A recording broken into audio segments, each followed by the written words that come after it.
才20多岁就横死，你家这是犯太岁呀！哎，要不我给你介绍一个斋教法师，他的太岁符可灵了，从此保管你家再不碰上这种横事儿。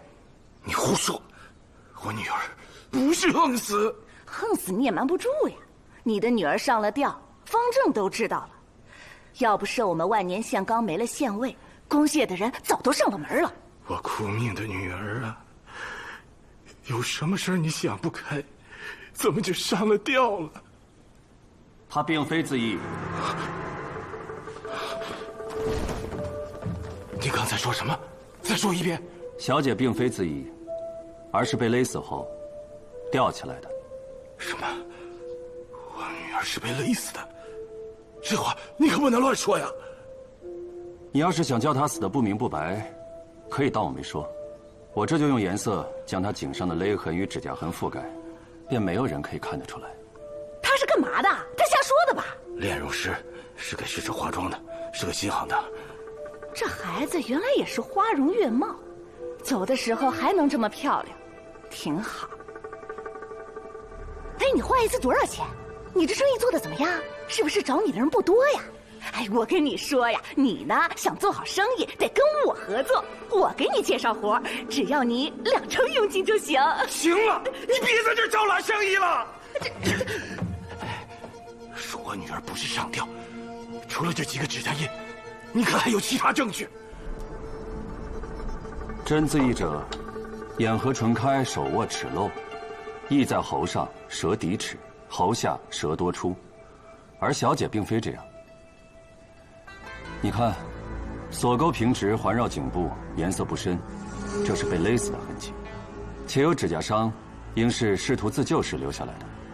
再有，真自缢者，双手握拳，而小姐，难道我女儿真的是被人害死的吗？是他，一定是他们害死我女儿的！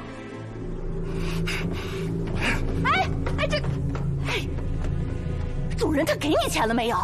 他去报官了，等仵作来了，会将妆容尽数擦掉，届时我再画，便收取2份钱了。哎，你是炼容师还是仵作呀？你要是仵作就更好了，当下长安城最缺仵作了。哎，我给你介绍生意，你分我1成5就好。我虽生意不好，但尚能糊口，无需人中间介绍。再有，佣金超过1成者，即被视为把持行市，你收得过高，会被判定为祸乱买卖，要挨板子的。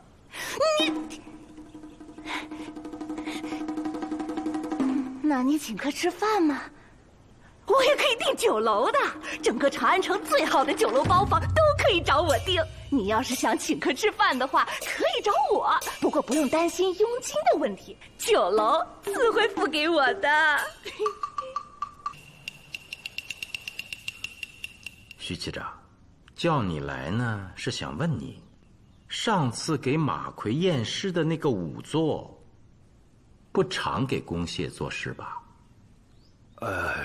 是，临时找了一个，平时是在寿材铺给死人穿衣服的。这么说，是杜县尉特意安排的？还真不是，那天就是没找到合适的仵作。不会是万年县就没有好仵作吧？那怎么可能？天下第一仵作耿无伤就住在咱们万年县啊。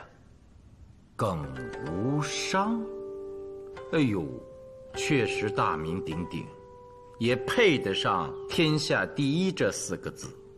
当年我跟随狄公时，就见过他多次。老人家身体还好吧？就是不好嘛，所以这几年就没请他。他倒是有2位高徒，有一位已经转行不做了，另外一位忙得很，刑部、大理寺有了命案都叫他。故而那天我们就没请来。我要见上官，我女儿死得冤呐！刚刚可是你击鼓。上官，快为小民做主，我女儿被人勒死了。人在何处？现在家中。头前带路。哎，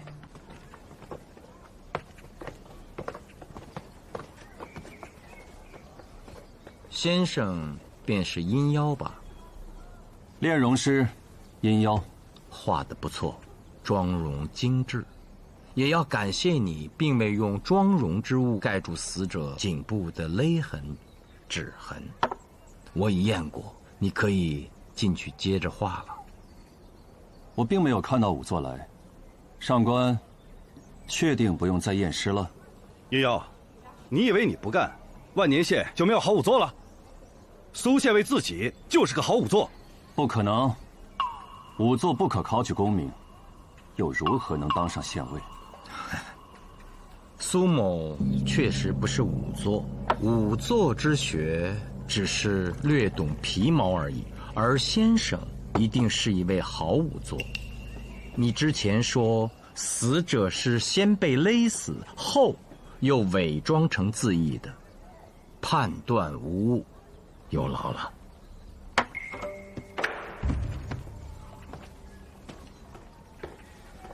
哎呀，死者的父亲对凶手已有所怀疑，他媳妇儿死得早，去年又娶，那妇人不本分，常趁他不在家与别人私通，曾被他女儿撞上过。昨日发现女儿吊死了，便称自己害怕，跑回了娘家，这太让人生疑了吧？我去找那妇人。如此甚好。苏县尉，这樱桃是雍州府的人，让他去抓那妇人没问题。如今最怕的是走漏消息，那妇人相好的就住在这坊中入西门右手第3间，是个炼金术士，会些武艺。你去问话，若家中无人，查看家中的情形，若有逃跑迹象，立刻画像缉拿。明白。哎呀，其实此案并不复杂，关键在于仵作。这你都看出来了？按你的说法，这个阴妖，什么破名字，是个好仵作。那因何改行当了炼容师呢？可说呢。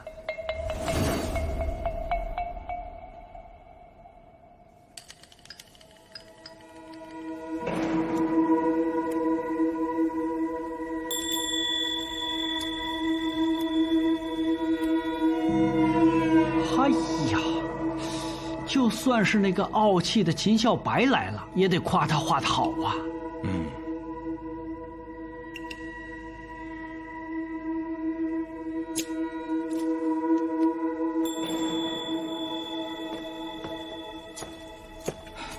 殷先生今日可有闲暇？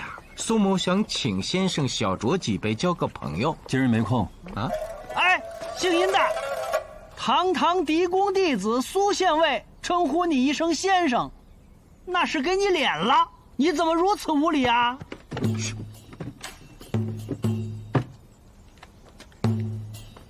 多谢苏县尉厚爱，阴妖尚有要事在身，今日真的没空，还请见谅。无妨，那我改日再约你。满意了？你有本事的人都多少有几分傲气，你我年轻的时候不也一样吗？你要这么说，那还真是抬举他了。他能跟我们俩比吗？好，快点，走。苏县尉真是料事如神，这小子正要跑呢，被我撞个正着。以据实交代，就是他与有夫之妇私通，被死者撞见，怕事情败露，才下的毒手，先勒死，再吊起来，伪装成自缢。这妇人也招了，勒死人的主意就是他出的。你们两个好歹毒啊！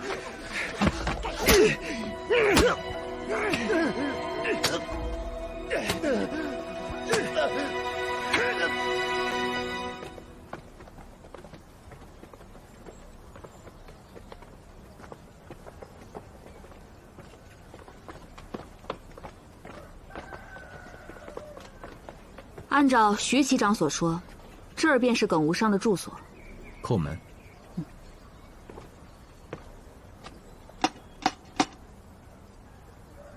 有没有人呢？你是什么人？你们是什么人？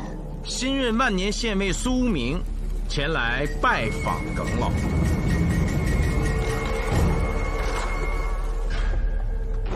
原来是公谢来人了，我这就去告诉我爹。你们请吧。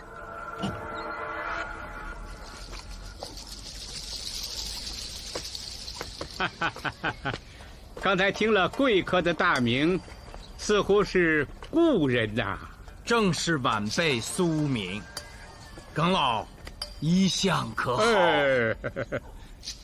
当年跟着狄公时，你还是个英俊少年，可如今宦海沉浮多年，又回长安做官啦。恭喜呀！常听到你的消息，参天楼、成佛寺名气快赶上你的恩师了。您老过誉了，可不敢当，不敢当。我给您介绍，这位是我的好友神医费技师。见过耿仵作。哈哈哈哈！这位姑娘供职雍州府，您就叫她樱桃就行。见过耿仵作。哈哈哈哈！搜查，见过贵客。见过苏县尉、费神医、樱桃姑娘。这是恋爱？正是小女。哦，你刚才为何戴着个面具？好吓人呐！这面具就是来吓坏人的。啊？是这样，老朽干了一辈子的仵作，帮着公谢抓了不少的凶手，也得罪了不少人。现在我老了，常有一些报复者上门骚扰，我就跟苏禅说，以后再听到有人敲门，戴上面具，那么胆小的直接下走。哦，骚扰的未必是报复你的，没准儿是直接奔着苏禅姑娘去的。谁让你女儿长这么漂亮呢？哎呀，贵客临门应该进屋喝茶，只是今天我们确实有点事要出门呐。什么事儿啊？连口水都不让喝？今天是我爹的七十大寿。哦，师兄在杜康酒楼订了包间为我爹办寿。请问你师兄如何称呼啊？订酒楼的是大师兄，叫钟世载，来拜寿的还有二师兄，叫阴妖。早就听说您老有2位爱徒，您说巧不巧？我们刚刚才见了阴妖。哦，你见过妖儿了？他是不是正在给死人化妆？正是，这是我到万年县碰到的第一个案子。家人以为是自缢，就没有报官。阴妖前往炼容，看出是凶杀，现凶手已归案，阴妖功不可没啊！哎呀，论天分，这些年我见了这么多仵作，妖儿当属第一啊。只可惜中途改了行，若是能重当仵作，哎。我此次前来拜访，也是为了替仵作行寻找人才。如您不弃，能不能叫上我们一起去喝杯您的寿酒？哎，请上我，你可不会后悔。老先生，你是不是正有疮毒在发作？哦，你怎么知道？你没听苏无名刚才介绍吗？我要不知道，敢称神医吗？哎，你请我喝酒，我帮你去疮毒，如何？费神医啊，可惜了，你看错了，我只是老了，并没有得什么疮毒。苏禅呢？哎，请3位贵客跟我们一同前往杜康酒楼。不是，你喝酒，先喝酒。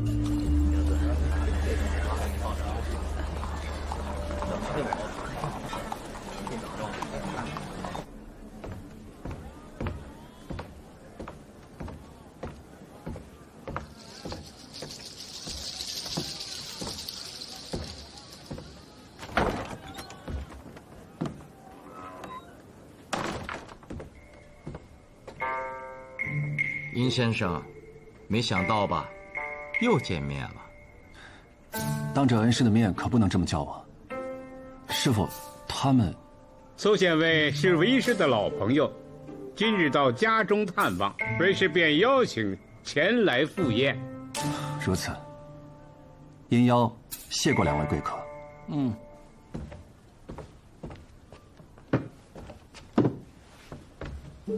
恩师在上，幺儿给您拜寿。好了，起来吧，坐。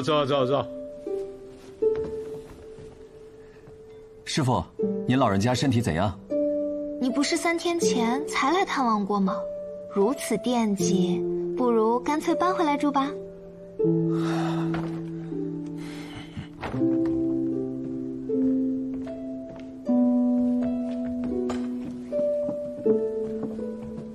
耿老，这是给您的寿礼。苏县尉，你太客气了。应该的，应该的。只是有爱徒小女，却承蒙县尉神医樱桃姑娘厚爱。来，老朽敬大伙儿一杯。我们敬耿老，敬耿老，给恩师拜寿，给恩师拜寿，给爹拜寿。杀人了！杀人了！杀人了！快来人呐！杀人了！杀人了！都武装被杀了！就这儿，就这儿。箭是从哪儿射过来的？斜对面。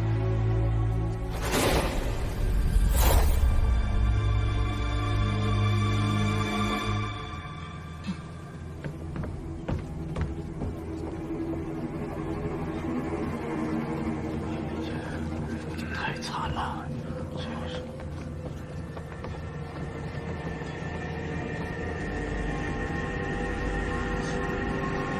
你们？钟仵作、耿老仵作、殷仵作、苏县尉。长安县旗长至此，仵作来验尸。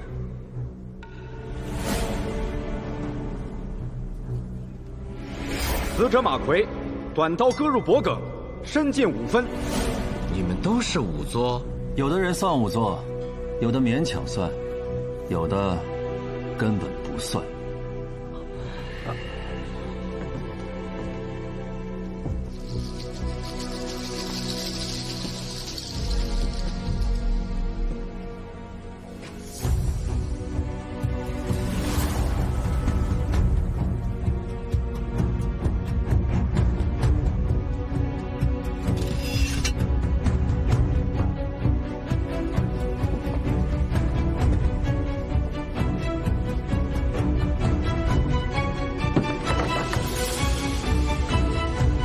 县尉当心！无妨。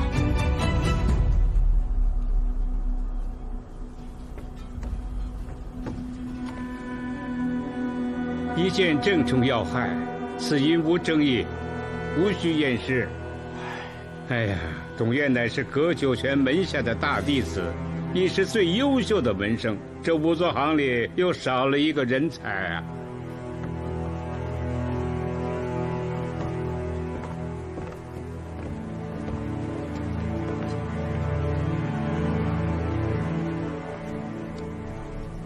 董兄，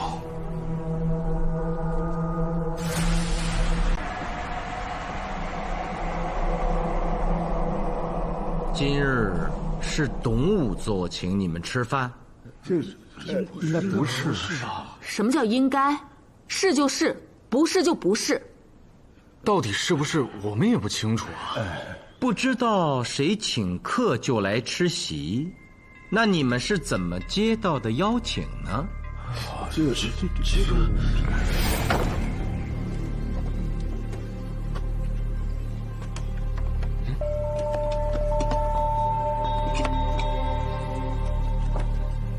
将军，我们也是。请柬何在？啊，在，我没带呀。啊，这儿。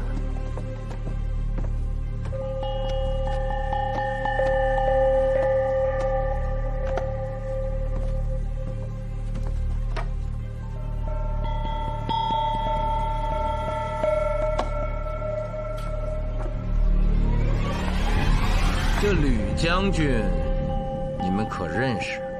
就是不认识。刚才我们几个念叨过，收到请柬时原本都不想来的，但看请客的是位将军，在长安城敢自称将军的，肯定非同一般，自然是大人物。如此抬举我们，不来岂不失礼呀？再有就是这杜康酒楼可是长安新晋最好也是最贵的酒楼，若不是有人请客，怎有机会来此一饮呢？我也是这么想的。哎，对了，董武作认识吕将军。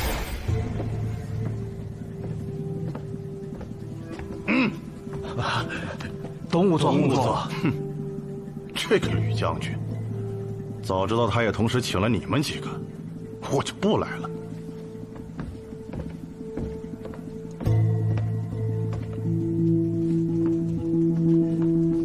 照你这么说，董武作也不一定真的认识这个吕将军。后来呢？伙计就来上菜，说是有人吩咐过，申正时分不管客人到没到齐，都准时上菜，好酒管够。再后来呢？才喝了1杯酒，董武作就嫌太阳晒着他了，然后就……都这个时辰了，怎么还这么晒啊？刚才窗户关着时倒是不晒，我帮您关上。用不着。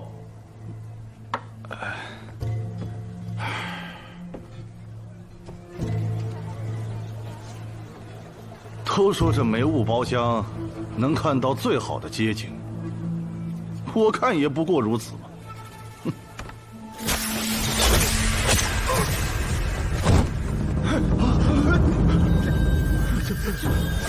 等等，刚才你说窗子关着的时候倒是不晒，对呀，那又是何人何时打开的窗子呢？这个想不起来了，应该是上菜的伙计顺手打开的吧？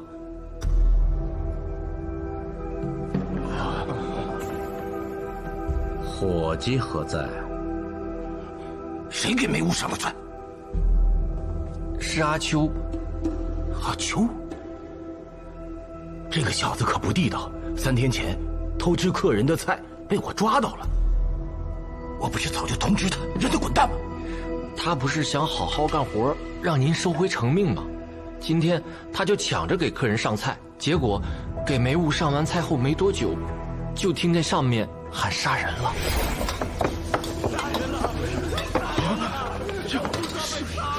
好像是梅雾。哎呀，这是杀人了，去看看。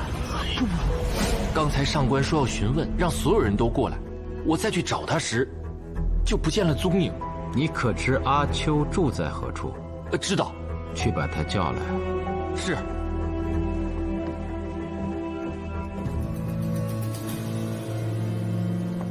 这梅雾包间是何人所定？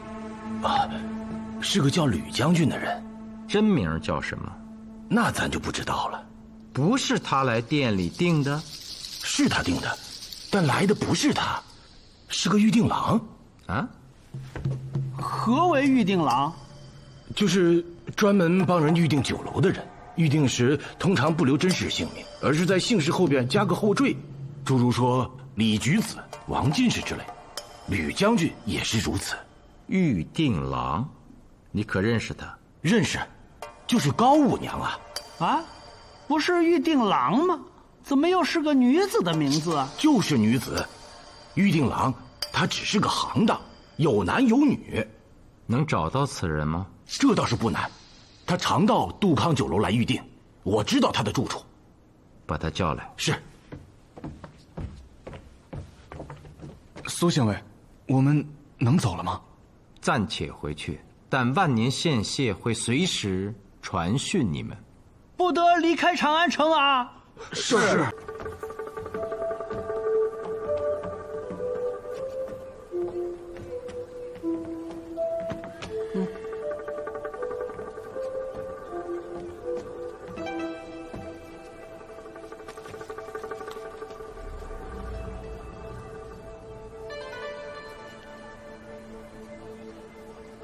这里放的都是葡萄酒啊，虽然比不上云顶红那么纯正，但是能运到长安来。那肯定不会太差。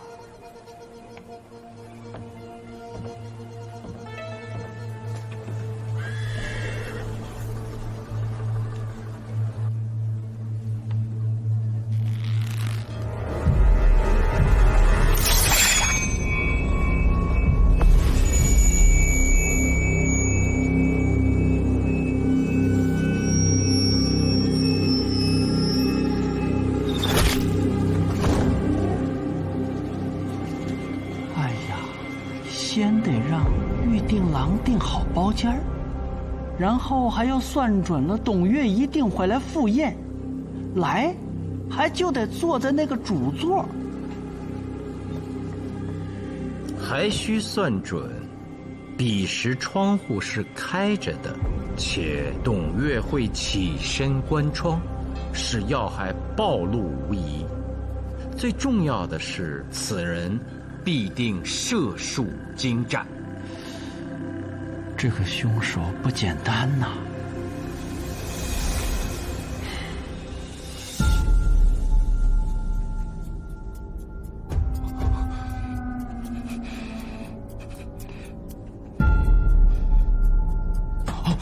阿秋，开门啊！公谢找你问话。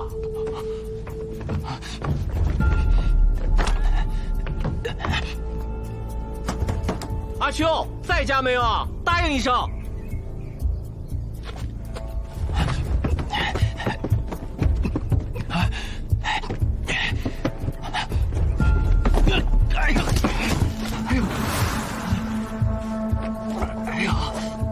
阿秋，谁见着阿秋了呀？这小子欠我钱，我正找他呢。哦，你不是啊？啊！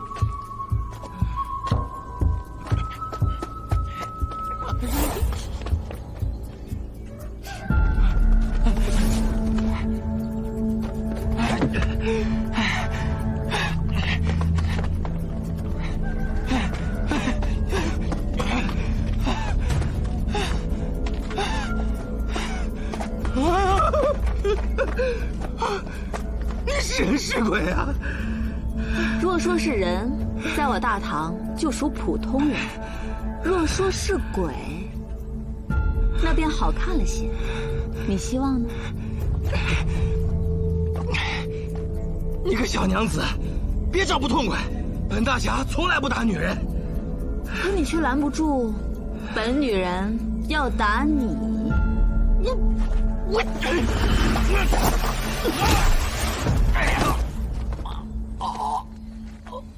如实交代，不然大刑伺候。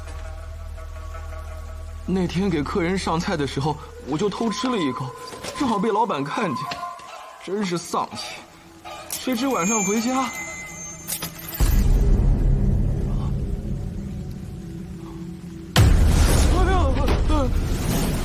别怕，你叫阿秋，是杜康酒楼的伙计，就快不是了。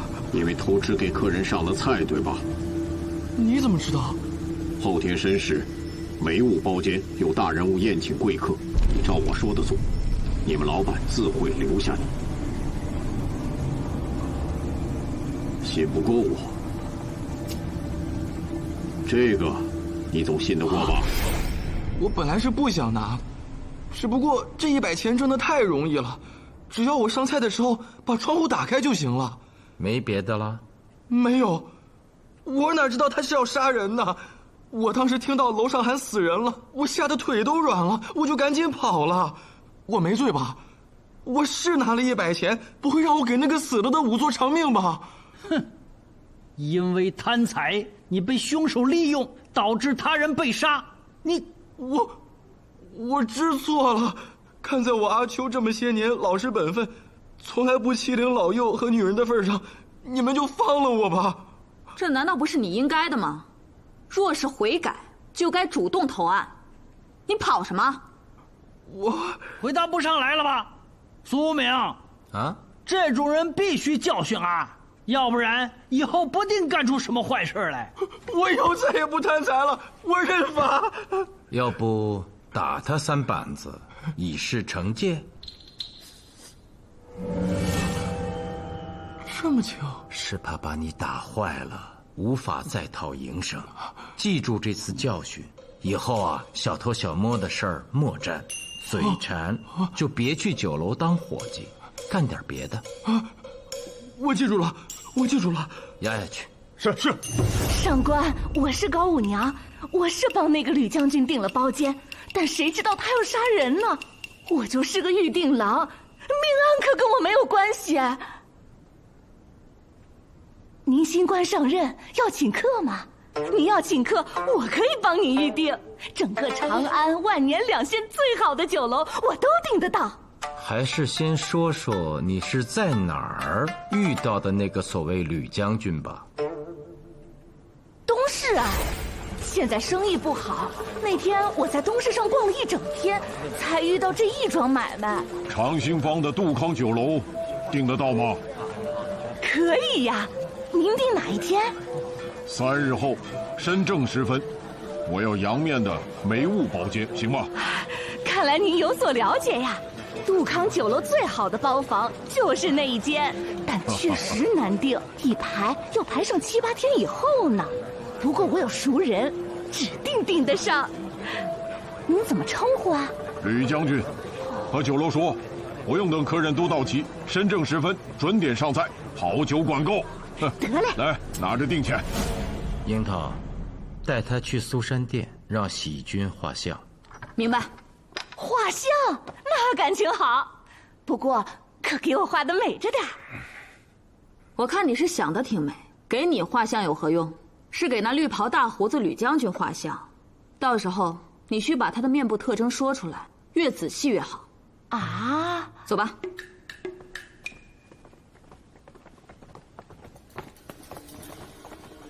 谢位，董月并未成家，除当仵作外，他还开了家寿材铺，这是那寿材铺的唯一伙计，也是他徒弟。见过上官，我是来给师傅收尸的，我会用店里最好的一口棺材为师傅下葬。你师傅可认识一个叫吕将军的人？不认识。那天我刚打开寿材铺的门，就发现了一封请柬。杜康酒楼，吕将军，莫非什么时候有过一面之缘？我怎么一点也记不起来了？师傅，既然记不起来，就不要去了，安心准备下个月的大赛便是。为什么不去？哼，关键是有最正宗的杜康。再说了，即便我在大赛当天喝得酩酊大醉，长安第一仵作的名号也非我董月莫属。师傅，昨天您说大赛前3名就能当专职仵作，直接进宫线，不必世代为贱籍了。不止如此啊，后代还可以考取功名。可我对这些丝毫都不感兴趣，我只爱干仵作，干一辈子。我要把长安第一仵作的名号替我的老恩师从耿无伤的手里夺回来。等等，你说什么大赛？怎么回事？是收到请柬的前一天，师傅回来跟我说的。他当时喝醉了，可高兴了，说天子下令要举办一场仵作大赛。之前我一直以为仵作大赛的消息只到了雍州府，没有在仵作行传开。现在看来，并非如此。哎呀，如此说来，这个案子有眉目了。全长安这么多仵作，而且都要争仵作大赛的前3名，那么我是不是可以推测，这个案子就是仵作杀仵作？你这推测太武断了。哎，走，跟我去耿无伤家。没想到今日遇到这样的事情，太扫兴了。师傅，徒儿改日再摆酒席，为师傅您补办寿宴。不必啦。一切命中注定，没什么扫兴不扫兴的。这本来呢还有一件喜事，想在寿宴中告诉师傅，没想到这还没说就，嗨，有喜事好啊，现在说也不晚。二师兄的面具画得真好，连宫谢的人都被我吓到了。是吗？二师兄，你真的要一直做炼容师吗？我不像钟世载那样会钻营，别说刑部和大理寺了，就算是长安县和万年县的公差也应付不了。故而，我在仵作行没前途。可是爹一直替你惋惜。不会吧？他最得意的一直是他的大弟子。果然被爹猜中了。爹说，你离开仵作行，都是他的错。人的一生很短暂，我只是想做自己喜欢做的事而已。真有这样的事？是啊，3日前徒儿从刑部听来的消息，据说天子已把这件事情交给雍州府办了。哦，仵作大赛选前3名。对呀，只可惜徒儿资质平庸，恐怕是没有机会获此殊荣了。但是你很期待，对吧？我的徒儿从小就要强啊。那天给客人上菜的时候，我就偷吃了一口，正好被老板看见，真是丧气。谁知晚上回家，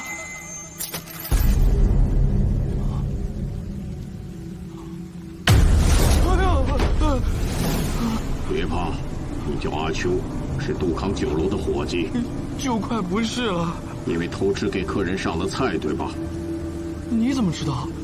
后天申时，梅坞包间有大人物宴请贵客，你照我说的做，你们老板自会留下你。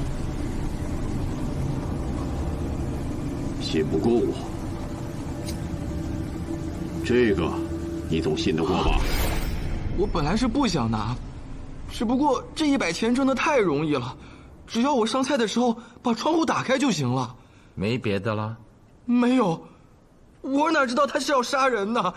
我当时听到楼上喊死人了，我吓得腿都软了，我就赶紧跑了。我没罪吧？我是拿了100钱，不会让我给那个死了的仵作偿命吧？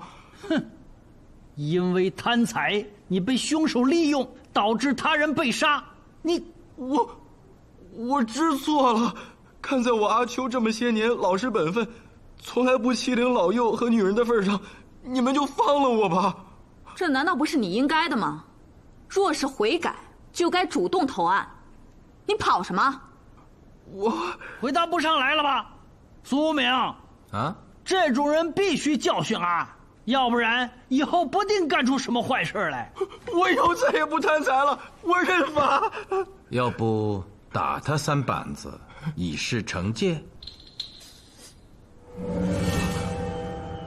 这么巧？是怕把你打坏了，无法再讨营生。记住这次教训，以后啊，小偷小摸的事儿莫沾，嘴馋就别去酒楼当伙计，干点别的。我记住了，我记住了。押下去。是。上官，我是高五娘，我是帮那个吕将军订了包间，但谁知道他要杀人呢？我就是个预定郎，命案可跟我没有关系。您新官上任要请客吗？您要请客，我可以帮你预定，整个长安、万年2县最好的酒楼我都订得到。还是先说说你是在哪儿遇到的那个所谓吕将军吧。东市啊，现在生意不好，那天我在东市上逛了1整天，才遇到这一桩买卖。长兴坊的杜康酒楼，订得到吗？可以呀，您定哪一天？3日后，申正时分，我要阳面的梅坞包间，行吗？看来您有所了解呀。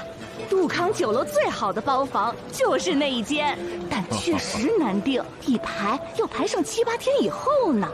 如果我有熟人，指定订得上。您怎么称呼啊？吕将军，和酒楼说，不用等客人都到齐，申正时分准点上菜，好酒管够。得嘞，来，拿着定钱。樱桃，带他去苏山殿，让喜君画像。明白。画像那感情好，不过可给我画的美着点。我看你是想的挺美，给你画像有何用？是给那绿袍大胡子吕将军画像，到时候你需把他的面部特征说出来，越仔细越好。啊，走吧。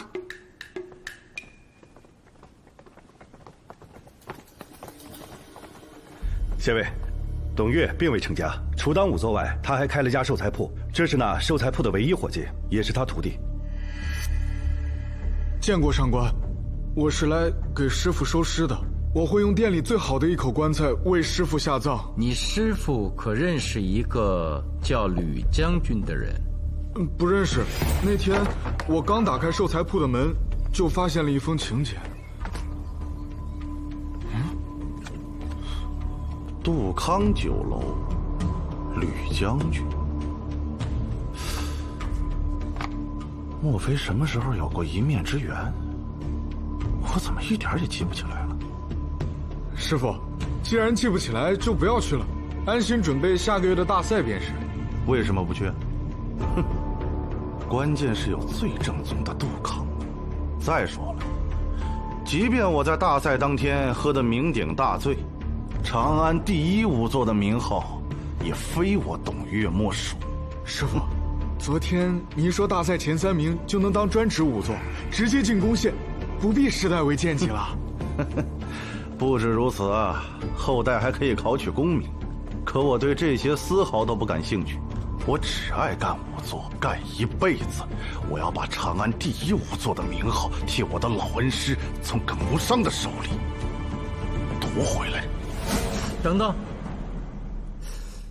你说什么大赛？怎么回事？是收到请柬的前一天，师傅回来跟我说的。他当时喝醉了，可高兴了，说天子下令要举办一场仵作大赛。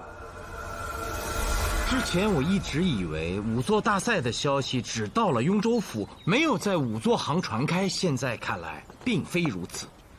哎呀，如此说来，这个案子有眉目了。全长安这么多仵作，而且都要争仵作大赛的前3名，那么我是不是可以推测，这个案子就是仵作杀仵作？你这推测太武断了。哎，走，跟我去耿无伤家。苏前辈，看样子你们是都听到了。是。我们师徒之间的事，请勿见怪。你又来，是有什么事情要问我吗？您好像已经猜到我要问什么了。不错。仵作之死无足轻重，可却偏偏死在了仵作大赛的消息传来之际，这可就不同寻常了。自从我隐退之后，幺儿也离开了仵作行，长安这才有了5大仵作的说法，分别是常为刑部效力的董月，多为大理寺效力的夏侯爽，雍州府的刘维，长安县的仵作正好，还有就是刚刚被我逐出师门的钟世载。如今董月已死，其他4人均有作案动机。当然，董月被射杀之际，世载与我正和苏县尉同席共饮，可率先排除嫌疑。多谢您赐教。还有就是，世载刚刚对我说，他3日之前便听到了这个消息。另外3人是公廨中的熟人，想必也就都知道了吧。故若有人刻意隐瞒，亦有嫌疑。再谢。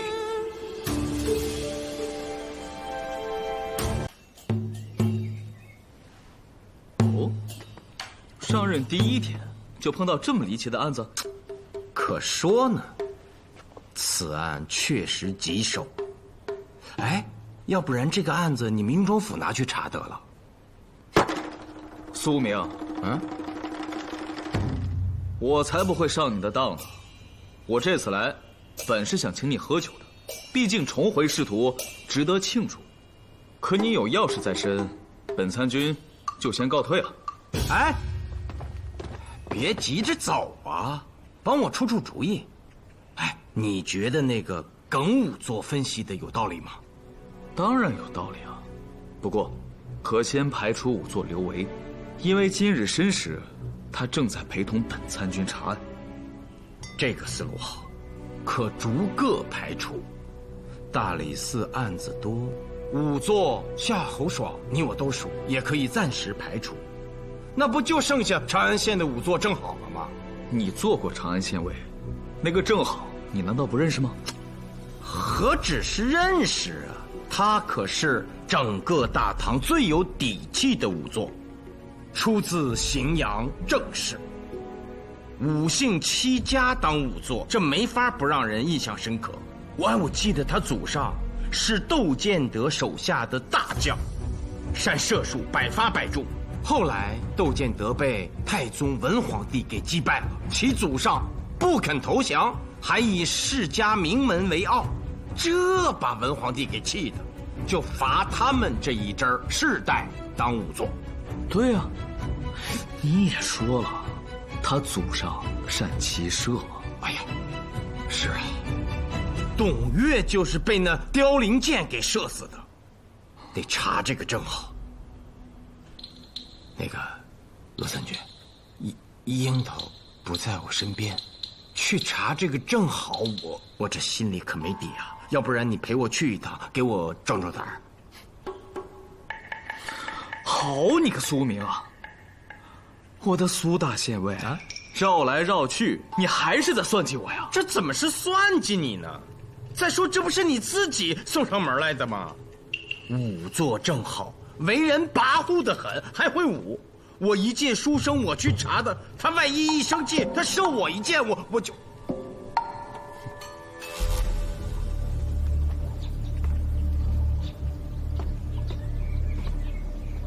如果我没认错，是卢参军吧？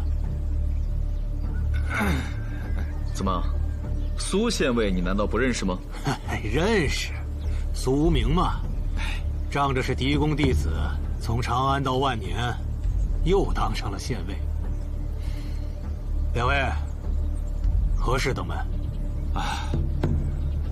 哎呦，这是郑仵作打的猎吧？且都是一箭中的。那当然，我正好打猎，从不射第二箭。佩服佩服。啊，对了，郑仵作祖上那也是一时的豪杰。那当然了，我的祖上是荥阳名门贵族。只可惜跟错了人呐。哎，我说苏明，你能不左一口一个仵作，右一口一个仵作的喊我吗？郑兄提醒是，这又不是在攻陷，应该兄弟相称。郑兄啊，我们此次前来是想讨杯茶喝，且有要事相告。哦，那屋里请吧。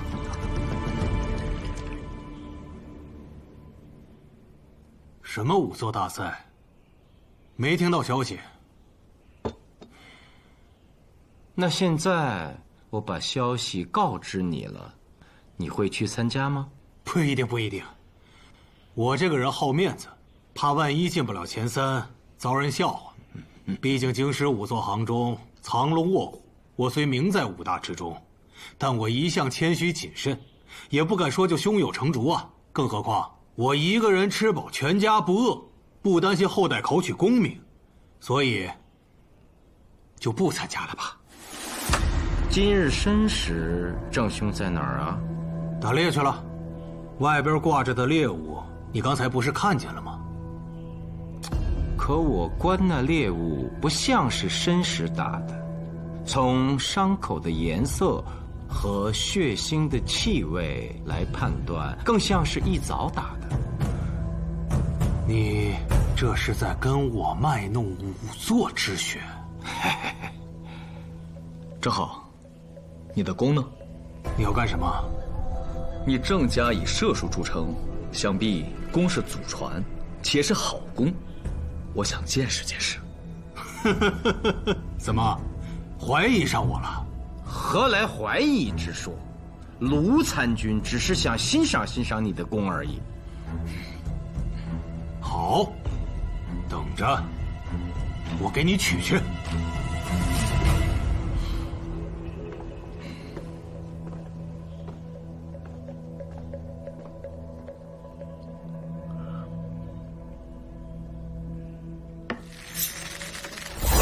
小心！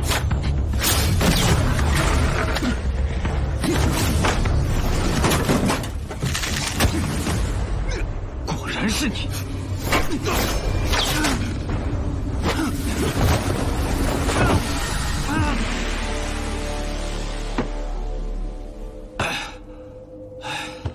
哎，我说郑兄，要不咱们换个地儿喝茶？正好，为何袭杀朝廷命官？你们无端怀疑我，就是侮辱。为了祖上荣光，我就是要射死他范阳炉，又当如何？只可惜你射术不精，给祖上丢人了。我当然可以百步穿杨，一箭毙命，只是隔着门，你侥幸罢了。那第二箭呢？我射远不射近，第二箭，你离我太近了。近了反而射不准，这我还是第一次听说。来，把他那个箭囊拿来。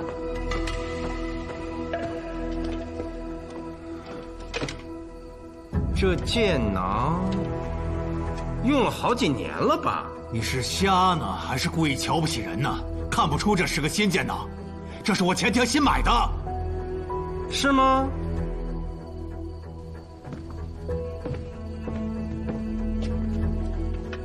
正好啊，在杜康酒楼，董岳仵作在申正时分中了一箭，是你射的吧？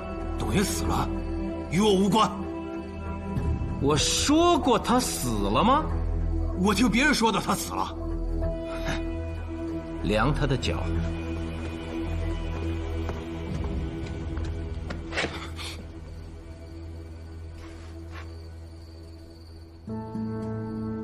长度正好，都对上。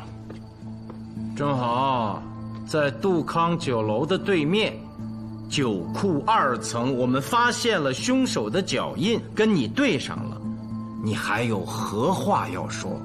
脚一样大的人多了，我这双靴子很普通，在长安能找出上万双，你这不算证据。刚才你说这是新箭囊，在我大唐，万事皆有规制，一个标准的箭囊收箭30支，你的箭囊价格不菲，这样的箭囊往往配送新箭，而你的箭确实是新箭。你还说你百步穿杨，打猎从来不射第二箭，故一箭射杀野兔，一箭射杀狐狸。按照打猎的习俗，射毙野兽的箭无需收回，以祭山神。算上射我的2支箭，现在箭囊中的新箭应该有26支，可这里面只有25支，剩下的那1支呢？这拿上来。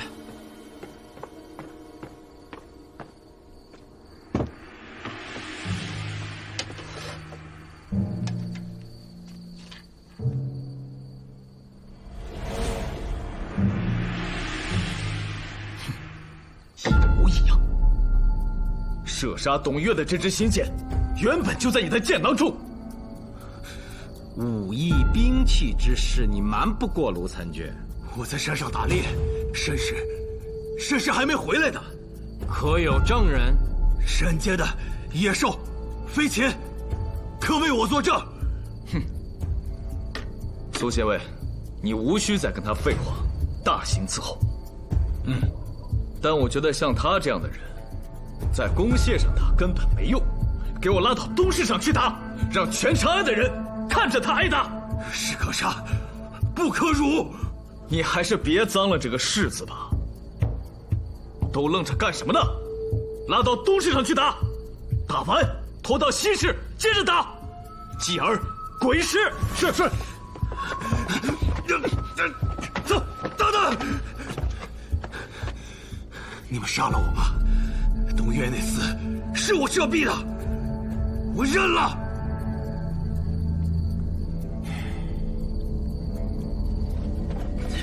正好，公堂之上，你要想好再说，因为你所说的一切都会被记录在案，作为定罪的证据。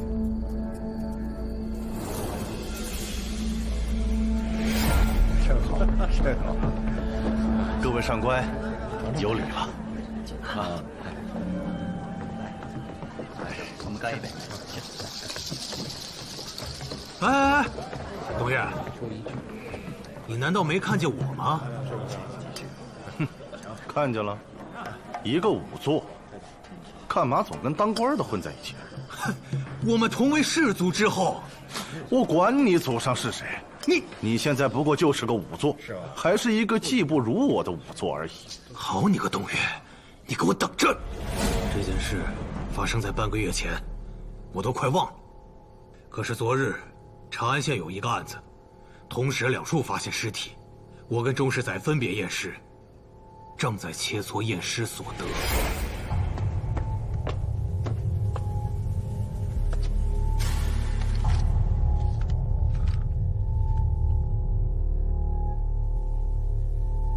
哎，钟世载啊，这是谁给我的信啊？信？没看见啊。荥阳正氏岂能被辱？浴血前耻，明日申正。高昌酒坊后院仓库2楼窗前，弯弓搭箭，设杜康酒楼之霉物，可报大仇。信里写的什么？啊，没什么。我本将信将疑，正好买了新弓箭，一早去打猎，先射杀一只野兔，又射杀一只狐狸，可我还是心烦意乱，便带了弓箭去了那仓库的2楼。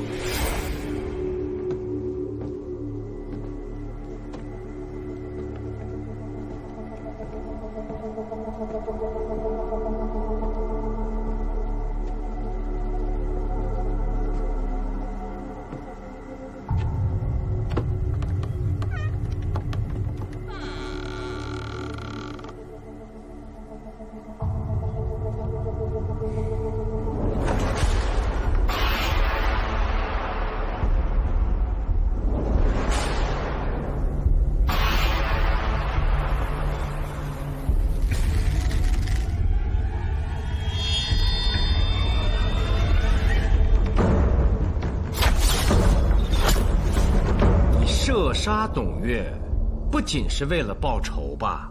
你敢说跟即将召开的仵作大赛没有关系？那当然还是有些关系的。我的祖上跟错了人，以至于让文皇帝贬为贱籍。到了我这一辈，我已经做到了长安5大仵作。通过这次大赛，就有可能摘掉贱籍。要再射杀了董月，那把握可就大多了。毕竟姓董的仵作之术确实高超，在我们5人之中，当属第一。那封信呢？在我身上。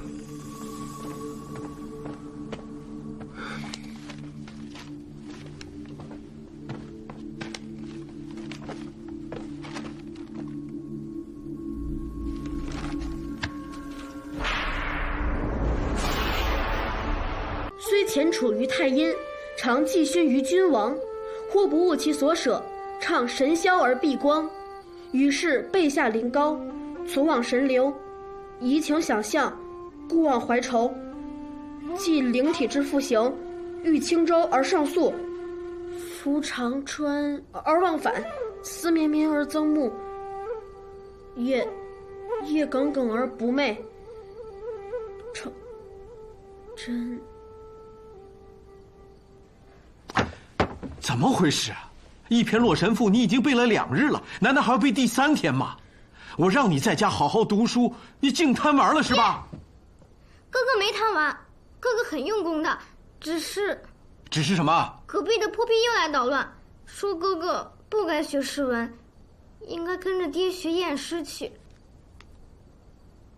他怎么说的？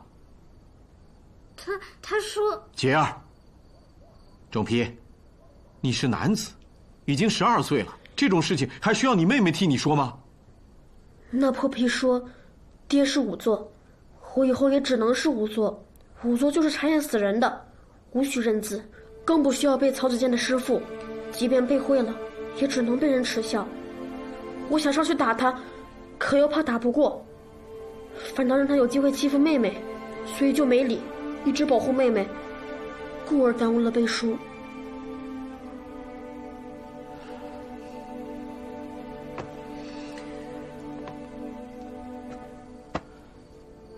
说得很清楚，生子如此，背负心满意足了。杰儿，你也过来。爹爹啊，告诉你们一个好消息，用不了多久，爹爹就是公廨里的人了。爹不做仵作了？仍是仵作，但是公廨里的专职仵作，不再是贱籍。你也有机会可以考取功名了。至于杰儿嘛，最有丹青天分了，爹爹啊，一定为你找一位有名的老师，把你培养成大唐最好的丹青圣手，将来啊，还要嫁进王公贵族之家呢。真的吗，爹？真的，爹爹答应你了。谢谢爹，但杰儿不要嫁给王公贵族。只想在爹身前尽孝。好孩子。来。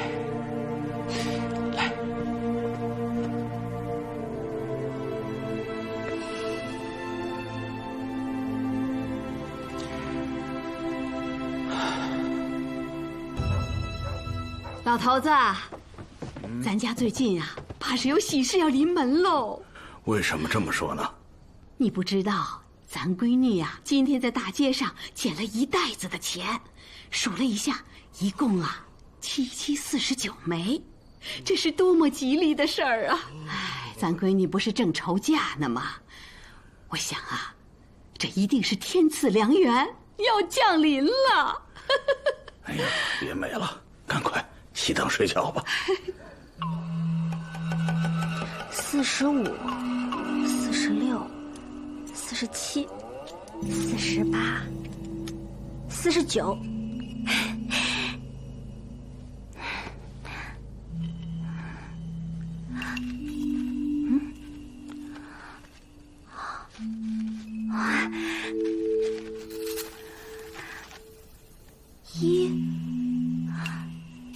一是什么意思啊？莫非一日之内就有良缘？相思明月夜，迢递白云天。谁在外面？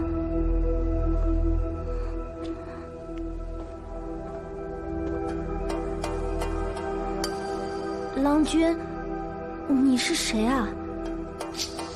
我们是不是见过啊？相思在万里，明月正孤悬。啊！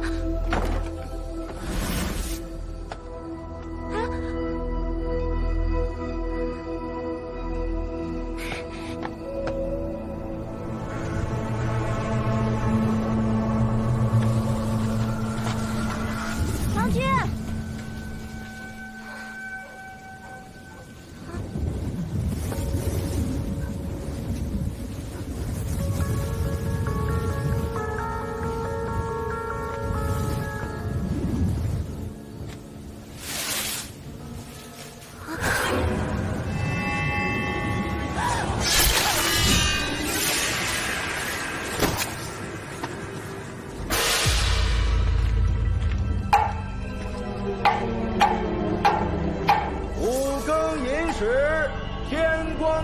晓，小心火烛，平安至早。五更寅时，天光将晓，小心火烛，平安至早。寅时，漏断人际，星垂四野，亦迷离，天地浑茫，兮未息，故刺客杀人多选择在这个时辰。你们记下了？记下了。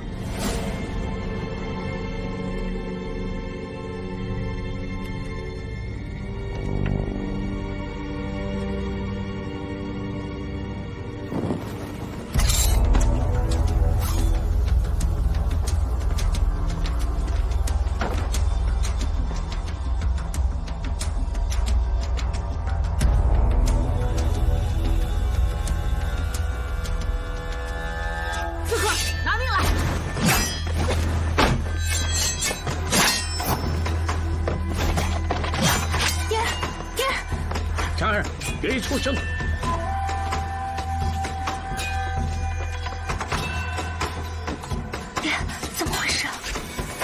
我只盼着刺客他不会来，可是没想到他还真的来了。董月之死，谋者何人？爹已经知道了。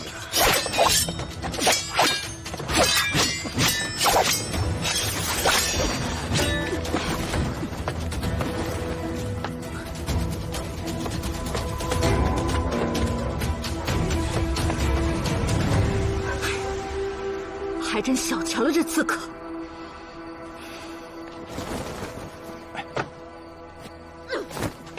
谁？何方盗贼，胆敢闯入我宅？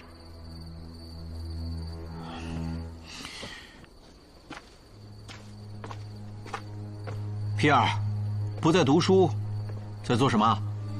爹，是您啊！您不是说若选一则读书，若有余力则习武，文武双全才是人中龙凤吗？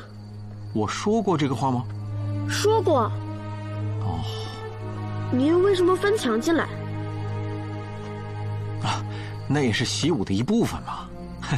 哎，对了，前2天你说想骑马了？是，妹妹也想，特别想。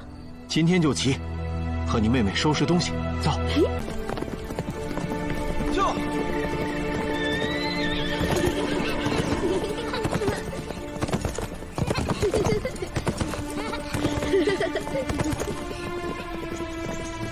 跳！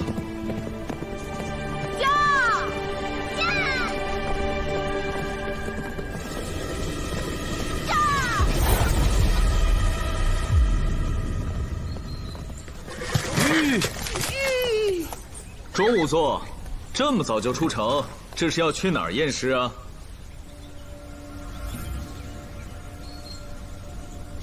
我在教儿女骑马。卢参军，请让一让。我若是不让呢？那我只能从你身上踏过去了。好，来吧。你凭什么拦我？我若没有理由，就不会拦在这里。皮尔、杰尔，今日骑马高兴否？高兴。记住爹爹和你们说的话。长大以后，一定要成为人中龙凤。是。带妹妹回家。爹。皮尔，回家。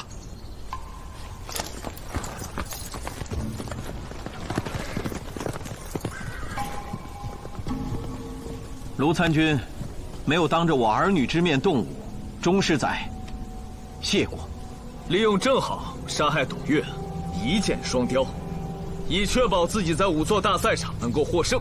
你这计谋过于阴损了吧？哼哼，看来你是不准备下马投降了。我用的是吕将军的名号，将军可百战死，焉能下马受降？好你个仵作，还会马上武艺？试试不就知道了。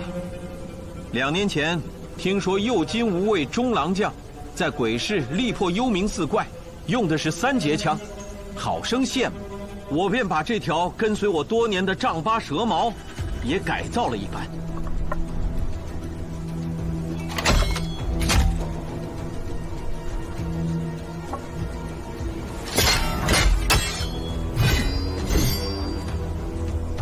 出身为奴，从小拜师学艺，成为仵作，才从奴籍变为贱籍。但是我从没有一天放弃习文学武。今日你若胜我，算你有本事；但你若被我一枪挑于马下，那么一国藩邦从此便多了一位领兵打仗的钟大将军。好一个钟大将军，为了自己能出人头地，要反叛于我大唐吗？少废话，策马过来吧！驾！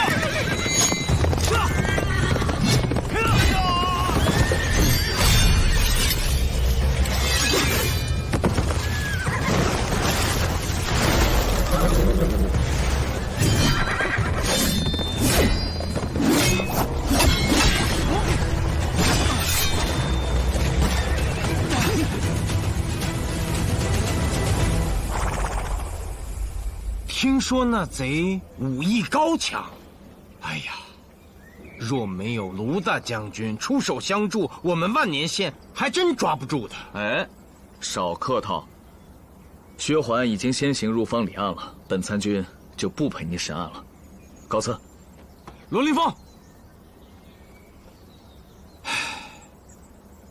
师弟，多亏了有你，愚兄在此谢过了。希望万年在苏少府的治下日夜长安。长安万年。我无罪，苏县委，狄公他老人家抓人，可是讲证据的。钟仵作自认为高明，觉得没有留下任何痕迹。是又怎样？没有实实在在的证据，我是不会认罪的。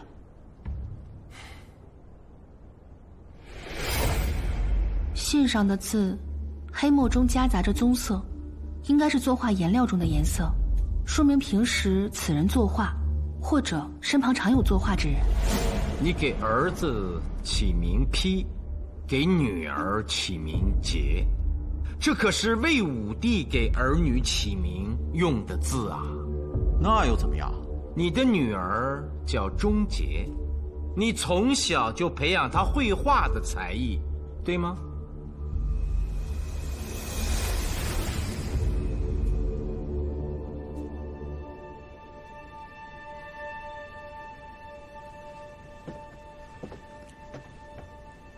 钟洁，你画得很不错，只是姐姐疑惑，画案如此工整，是怎么做到的？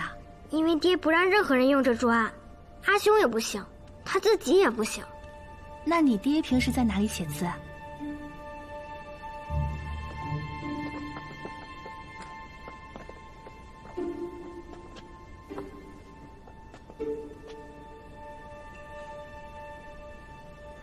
爹要写字时，就拿我的颜料碟对付一下了。如果你觉得有必要，我们可以证实一下。给正好的信件和给那5个仵作的请柬上用的就是这里的墨。而你钟世载是个用笔极为娴熟之人，却要故意装成不会写字的样子。我观信上的字迹是你故意伪装，对吧？那也只是你的推断而已。苏无名，你自己破不了案，找一女子来哄骗我的女儿。这位女子可了不得，裴喜君裴小姐，不敢说是整个长安绘画最好的，但绝对是长安女画师中的翘楚。当真？裴小姐，我女儿能否拜你为师？她很有天分的。你还是先认罪吧。看看这是什么？从你的家里搜出来的，自己看看吧。给她穿上。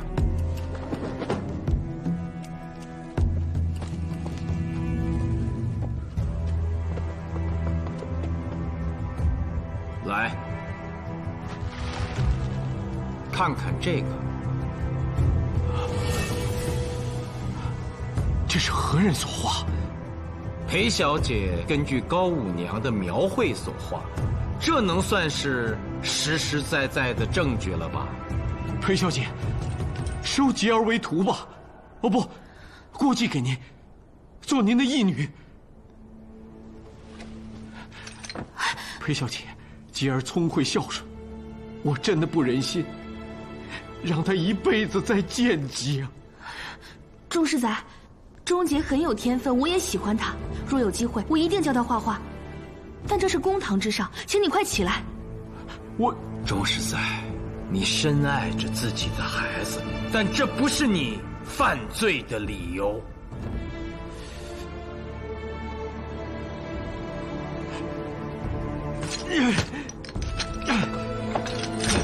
我没有直接杀人，我请人吃饭，我有什么错？正好报复杀人，与我何干？为了确保自己能在仵作大赛中进前3，你连自己的授意恩师都要杀。钟世载，你还犯过哪些罪行？如实招来。我没有。哼哼，耿老早就料到你会这么说。当年我见到他时，他一身是血，身上还多处受伤，一看便是与别人拼杀时留下的。我妻已死多年，并未给我留下子嗣。钟世载是我收下的第一个徒弟，我对他就像对亲儿子一样待他、教他。但终有一天，我发现他并不适合做仵作，就是因为他少时杀过人。干我们这一行的，经常跟死人、凶器打交道，看到的、感知到的，亦会激起一个人的杀戮之心。现在你明白耿老为何要将你逐出师门了吧？钟世载的仵作之技，虽说能够排在长安的前列，但是并没有把握进入前3。他为人极其精明，他最擅长是借力打力，更善用诡诈之计。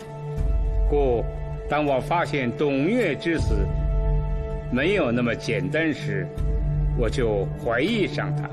他以为一气除掉董郑2仵作，便可确保自己进入前3甲。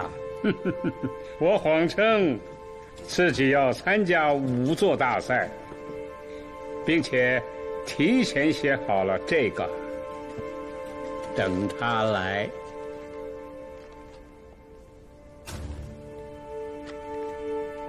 我若遇刺，杀人者钟世载也。您这是提前预判了案情。徒弟是我教的，老朽惭愧不已呀。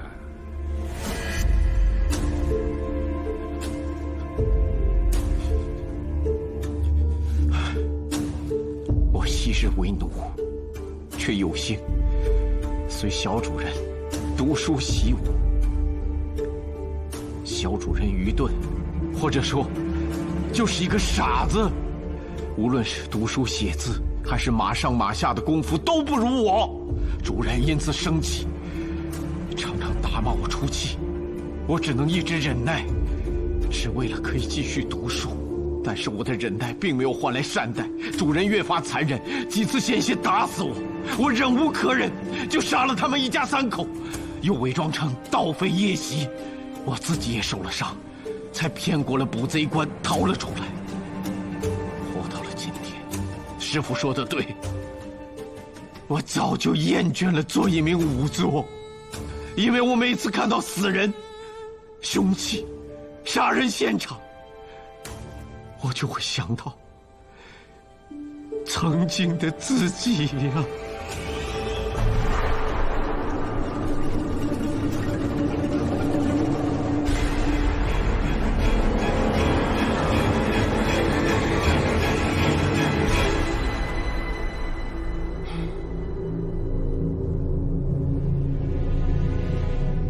苏校尉，苏校尉，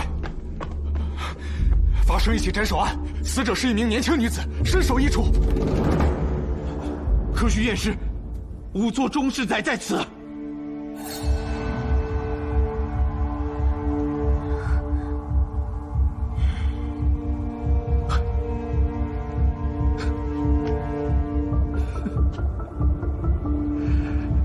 可惜了，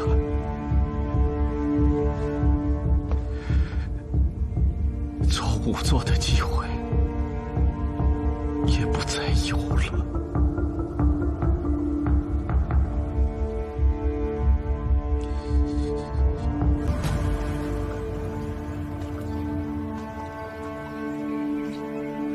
幸好没叫喜君来。苏县尉，没有仵作可请了。去请耿老，就说我叫你去请的。是。哎呀，苏县尉才上任，还请您老给个面子。不是我不给面子，你看我是又老又病，真的出不了门了。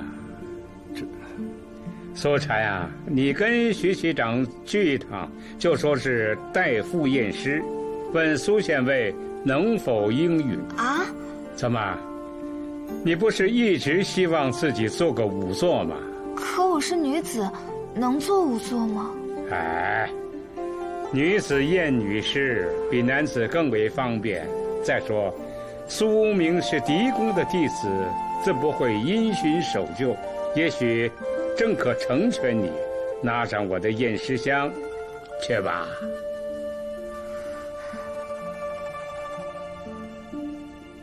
去吧。嗯。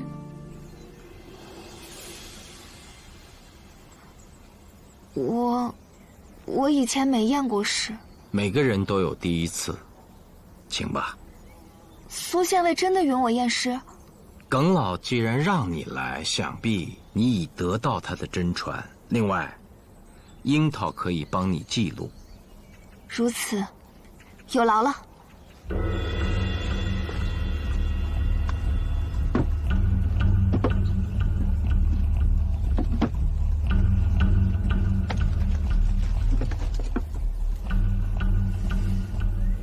记，向下皮肉卷缩，两肩颈骨高耸，周遭有喷射状血迹，这是生前遭砍杀的尸状。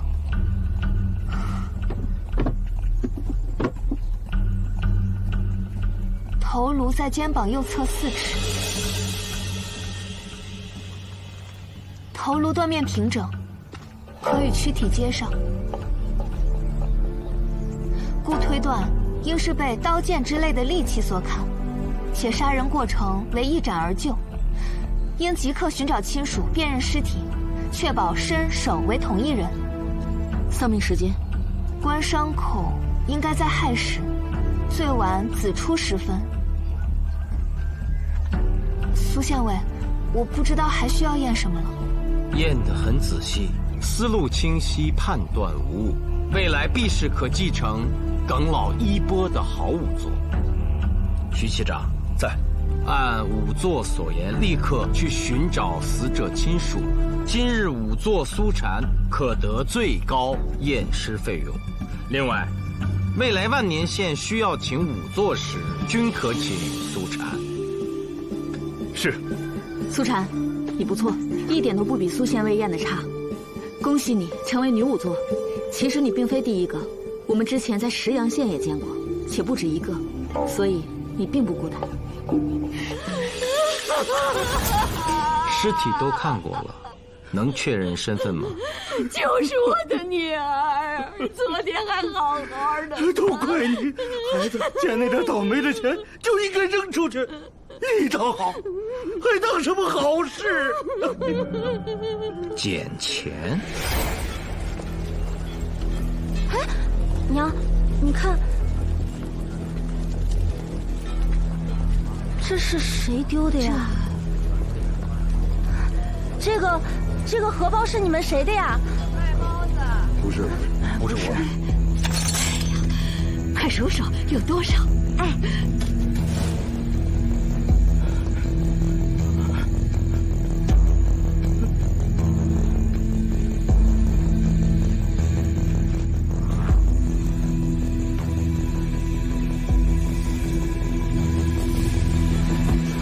有没有见过一个钱袋子，大约这么大，红色的？见过。特别想想那个。今天我们就没去过十字路。苏县尉，附近街巷都问过了，从未发生过这种事情。听说过丢钱的，还没听说过谁捡钱的呢。谁要有这种好事儿啊，谁也不愿说出来呀。对啊。这个袋子有人见过吗？大家都看看，知道吗？见没见过这个红袋子？没见过。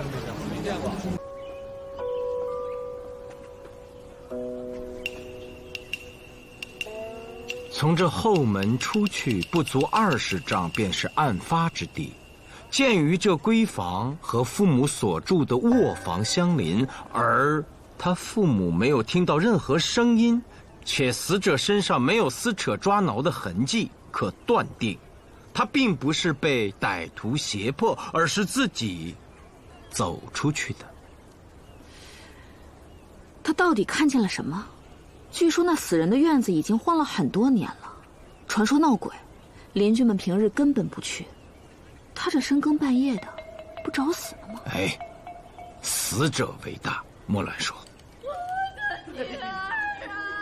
你别哭了，你就让闺女安心的走吧。别这样，你别这样了，快把她拉回去。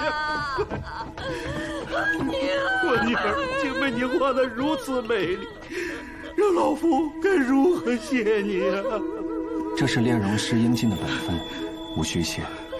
那酬劳，我之前听您说是要50文，您是觉得多吗？不，我觉得太少了。占白事的是这个价格？就这个价，让逝者美洁妆容、体面安详地走完最后一程，本就是行善事。收50文是置办胭脂、铅粉等物的本钱而已。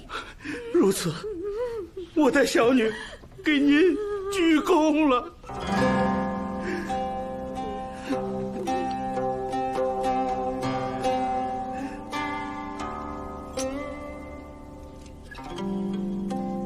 画的是真好。嗯。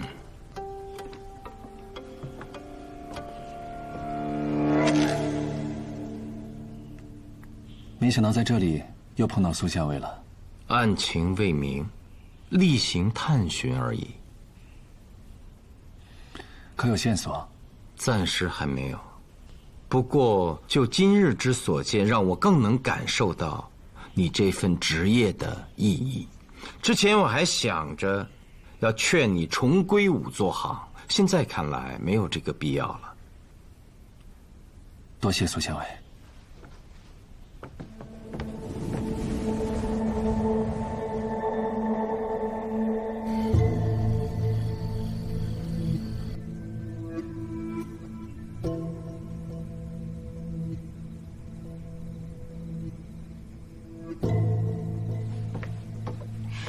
最近苏山店的生意很好，到了月底又可以分钱了。真的？但我最近一直都没在店里帮忙，怎么好意思跟你们一起分钱？再说雍州府给的俸禄不少，我都花不完，减掉我这个人头吧，你们分。哎，我说苏无名啊，瞧你垂头丧气的，怎么缺了我老费的支撑？你这个县尉当不下去了吧？别说风凉话了。哎，对了，你久在民间，见多识广，过来，帮我看看这是什么东西。什么呀？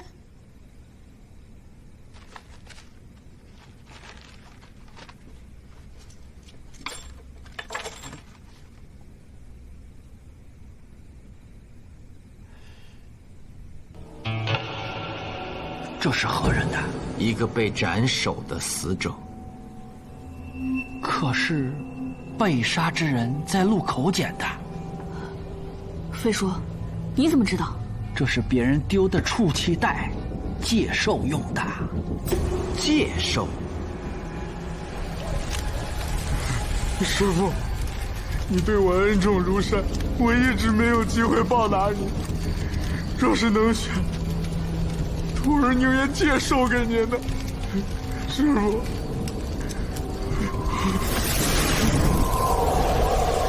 师父，这是您的在天之灵来收钱了吗？师父，一路走好。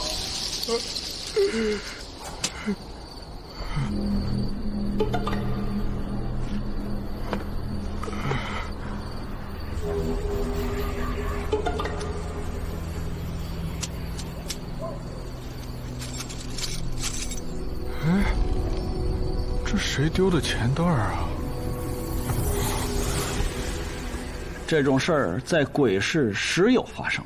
一个人将要死去，而他身边挚爱他的人不想他死，就装一些钱在储气袋中，扔到各个路口。若有人捡到，就等于是把自己的寿命借给那将死之人了。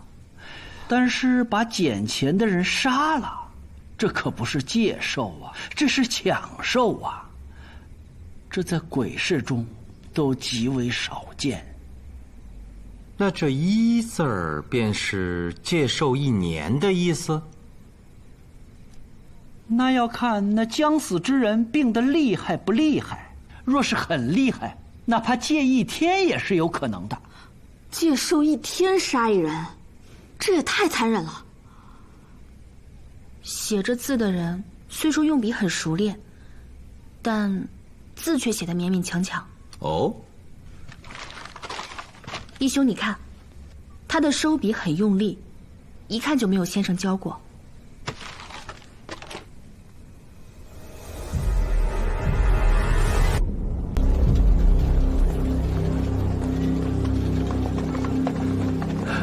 苏县委，棺材铺的小伙计，也就是董月徒弟，在他师傅面前自杀了。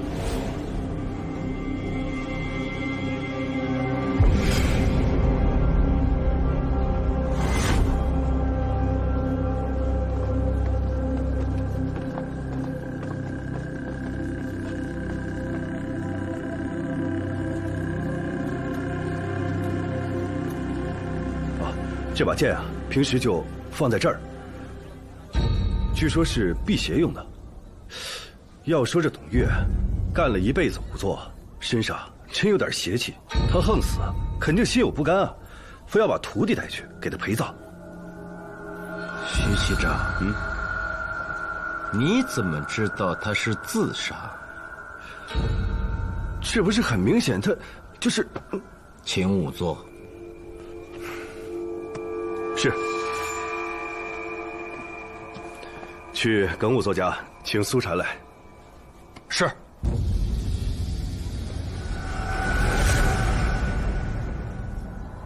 那个红袋子是谁放那儿的？哪儿？啊，一大早接到报案，我就把棺材铺封锁起来了，没有任何人进来。这应该是原本就在那儿的吧？樱桃，来数一数。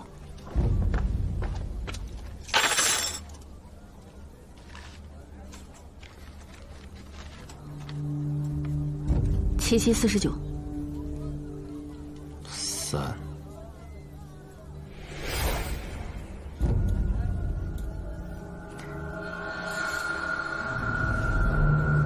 验，死者口眼张开。记下。验，死者双手均未见伤痕。需分开记录。哦，我的错。验，死者左手未见伤痕。记下。验，死者右手未见伤痕。验，伤口在左胸前，洞穿而过，此剑钝而不利，故推断行凶之人有极强的臂力，且是在死者不注意时一击毙命的。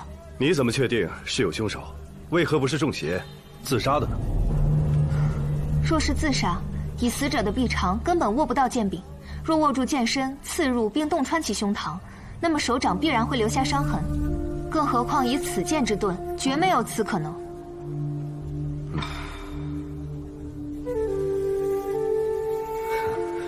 苏禅，你有没有发现这地上的血迹甚是怪异？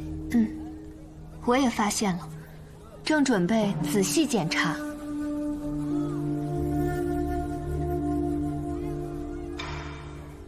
爹，您听我刚说的验尸过程，可有纰漏？没有。要是您能跟我一块儿去就好了，还可以亲自指点我。哎，一袋钱，7749枚。是的，先前那个被斩首的女子也捡到过这样一袋钱。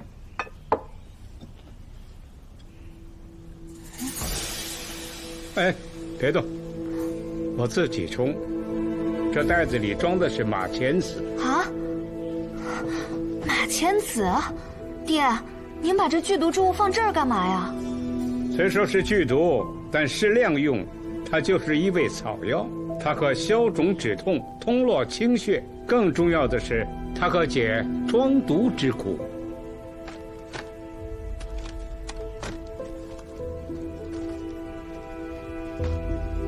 原来爹一直在用它治疗疮毒。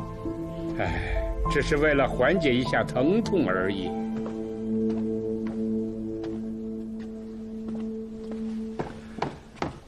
苏县尉，耿无伤来了。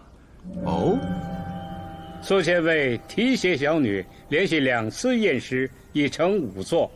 耿无伤特意前来致谢。耿老，您亲手培养了这么好的仵作，应当是苏明代公谢，谢您老才对呀。哎，客气了，客气了。耿老，请慢用。苏县尉，这么说，耿老是想看看那2个畜气袋？当然，老朽没这个权利，只不过身为仵作，几十年跟随捕贼官，这案情所涉，自生关心，也有几分好奇之意，所以苏某求之不得，正想让您老给看看。樱桃，拿来。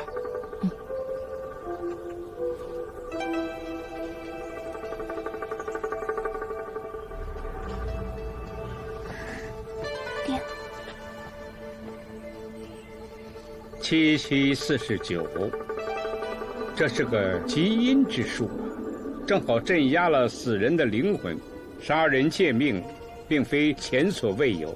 20年前，长安也发生过这样的案子。一个商人受方士的教唆，为给父亲借灵延寿，连杀4人。出气袋中分别写了1369的数字。当时我记得幺儿还是个不到10岁的孩子，刚进师门，协助我验尸时，吓得直哭。时任县尉杜审言根据公谢验尸所得，很快就找到了凶器，锁定了嫌疑人，抓住了凶手。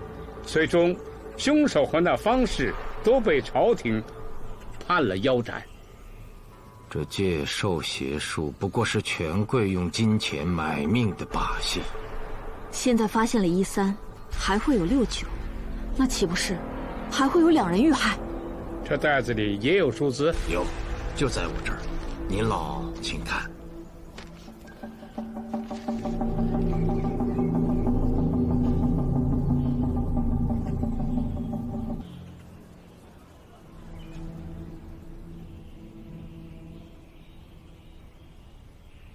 哎，我老了，干了一辈子的仵作，临了却要破坏仵作行的行规了。师父，何出此言？仵作之法在于口口相传，而忌讳记录成书。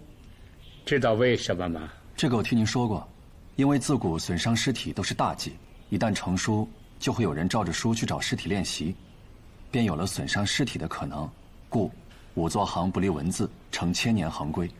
这3年来，老夫将全部心血熬成了凝尸记，你们说是对还是错呢？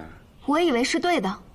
若不将验尸的记忆白纸黑字如实记录，有些记忆将会失传，这何异于后人寻觅真相、伸张正义？看来你们是都支持我了。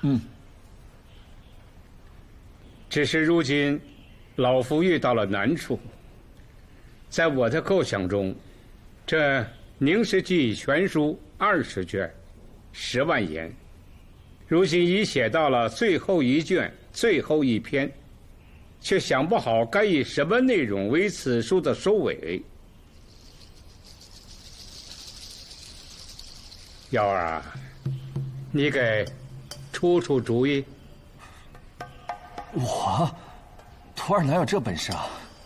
你过谦了，你几岁大就到了为师身边，虽说不认字，却极为聪颖，甚有资质。至于书中所记，古人传下的红伞验尸法、梅饼验尸法，为师都是在你的协助下完成的。开康蒸骨法，更是源自于你的主意。哪里，此法乃恩师所创，我那顺口胡说的，又算得了什么呢？哎，为师真正独创的唯有9毒验定法。9毒验定，这是你离开之后，我以前人所传为基，结合平生验尸的经历所得之法。耀儿，想学？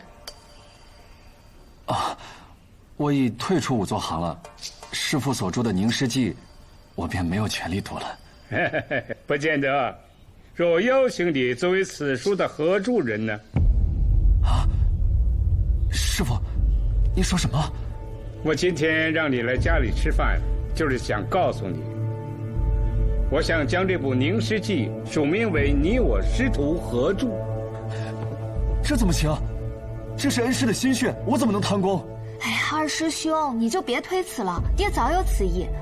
当年刑部和大理寺找爹要人，爹推荐的都是大师兄，其实不是因为看不上你，而是爱惜你的天分，想让你多留在他身边几年，协助他一起完成这部书。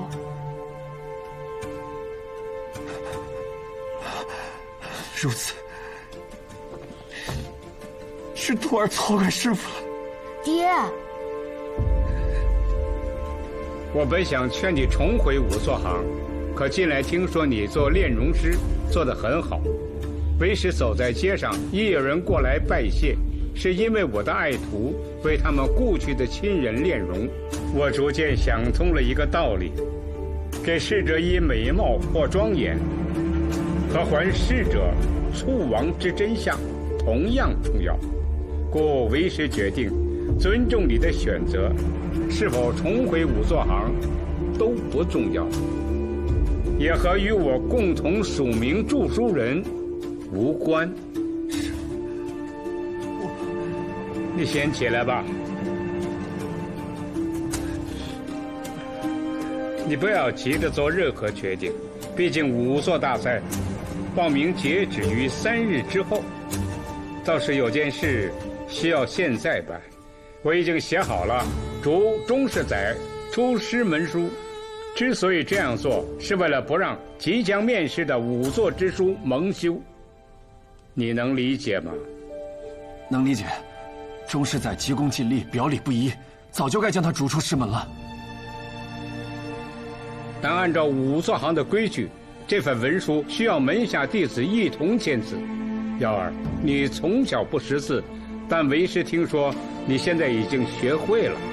是啊，离开仵作行3年，我除了做炼容师之外，一直在读书练习写字。啊，耀儿好勤奋的。我也是希望有一天，继承师父衣钵时，不叫人说我目不识丁。好，那来吧。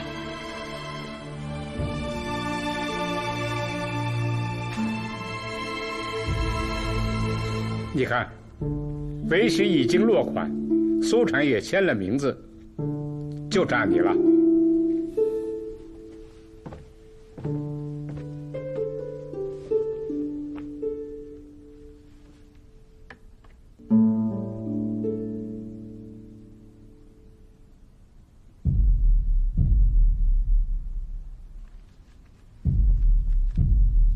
写上日子，6月23。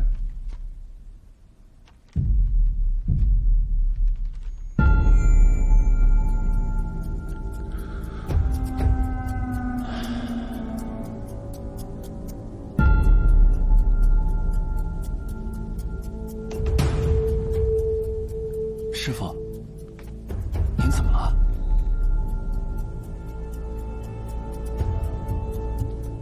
没什么。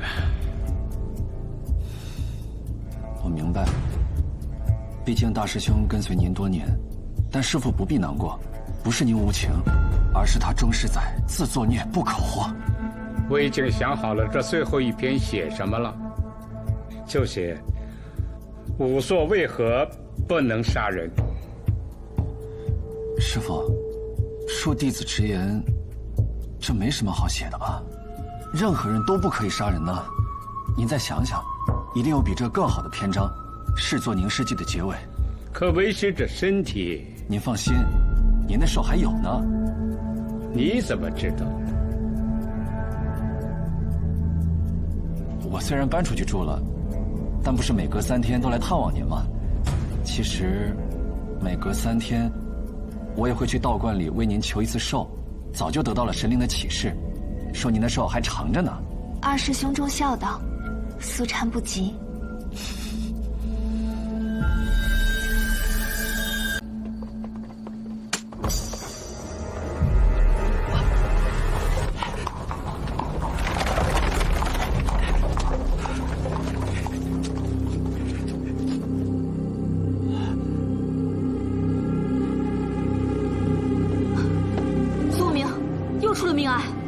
乞丐也捡到了粗脐带。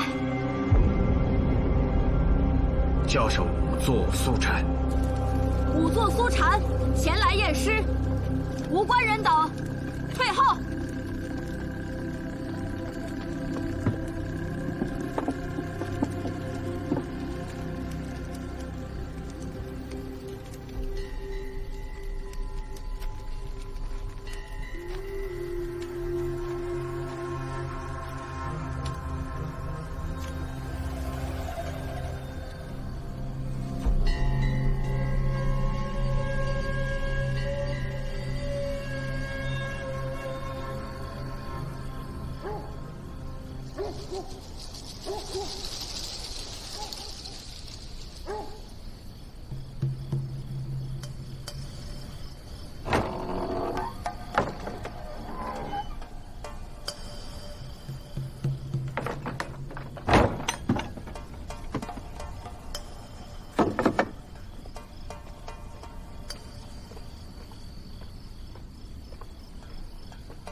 爹，我回来了。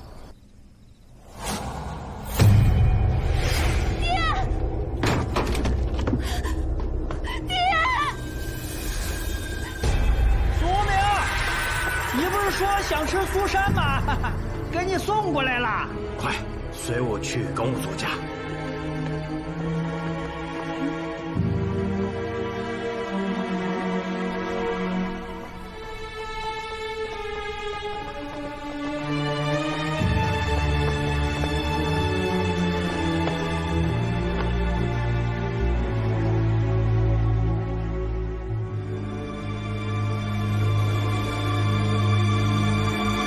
是谁先发现的尸体？是我。苏禅，人死不能复生，现在最重要的是找到凶手，以告慰耿老仵作在天之灵。无凶手？什么？你验过尸？我并未动过尸体，可我爹几日前曾教过我。他这是马钱子中毒之象，而马钱子正是我爹用来抵御创毒之痛的。我观现场并无打斗痕迹，故而推断，我爹是服用了过量的马钱子。这马钱子毒之前倒是听说过，还真没亲眼见过。这马钱子是一味药材，可以消肿止痛。但一般不多见，因为稍有不慎，极易中毒。一旦中毒，极其痛苦，头足相救，其事如弓，也像织布机，所以又叫千机药。中马钱子之毒者，起初无力，脖子发硬，继而肩部和大腿陷入痉挛，直至周身抽搐，最后全身蜷缩入弯弓。反复弯曲多次，其痛苦可为人间之最。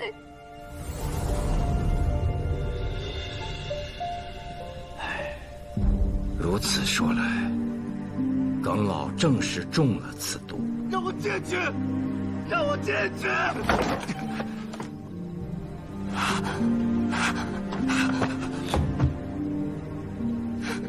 师父！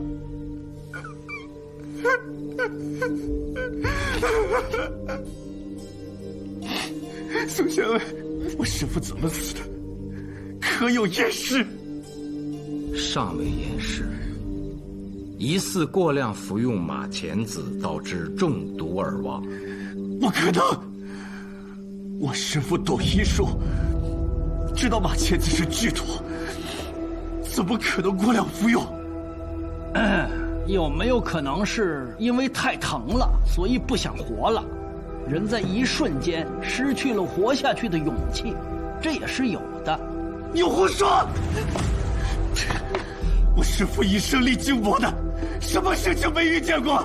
怎么可能因为受不了超度之痛自寻短见？这是干什么？这二师兄，松手！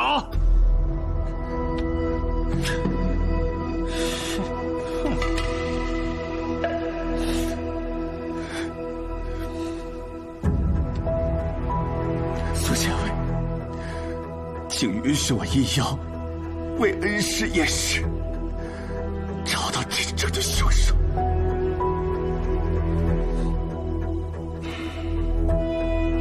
也好，苏晨，可配合他。是。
苏明，我觉得可以出个告示了，以后在大街上，尤其是十字路口，再见到那个储气袋，不可再捡了。如此只会引起恐慌。乞丐所捡的储气袋中的6字，我看了很久，唯一仍确定的是，写字之人学习写字的时间应不久。师父！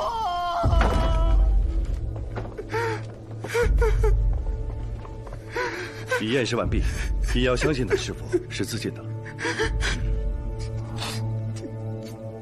二位节哀，那就给老人家设置灵堂吧。苏县尉、诸位，还有素禅，趁你们都在，我有话要说。我师父对我恩重如山，他这一生最遗憾的就是我改了行。他当着素禅的面要求我答应，让我和他一起成为仵作之书凝尸记的共著者，并以此身份重回仵作行。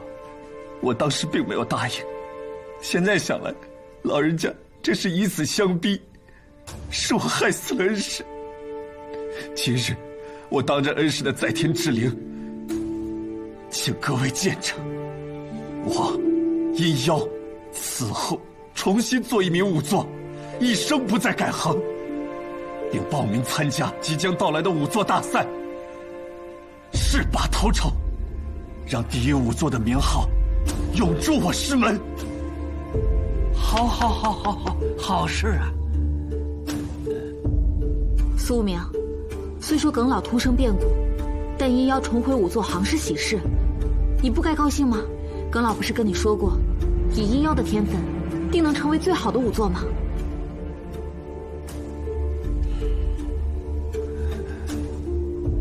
殷仵作，我想有你刚才的那番话，耿老仵作也能含笑九泉了。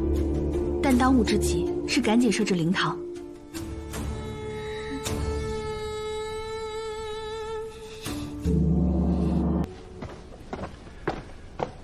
县尉，连续3起命案都没有抓到凶手，按规制当将案卷转送雍州府。不急。耿老的灵堂布置好了吗？布置好了，阴妖说算好了日子，今日就会下葬。今日就要下葬？樱桃，拿人。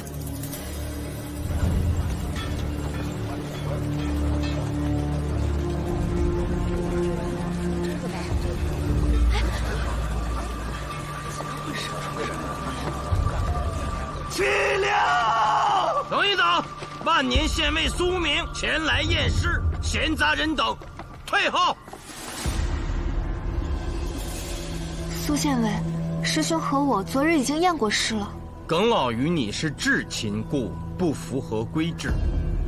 苏某决定重新验尸。死者为大，而今恩师已入棺木，你难道要开棺不成？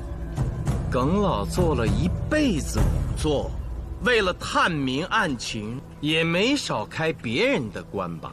仵作之家找借口阻止开棺，这甚是荒唐。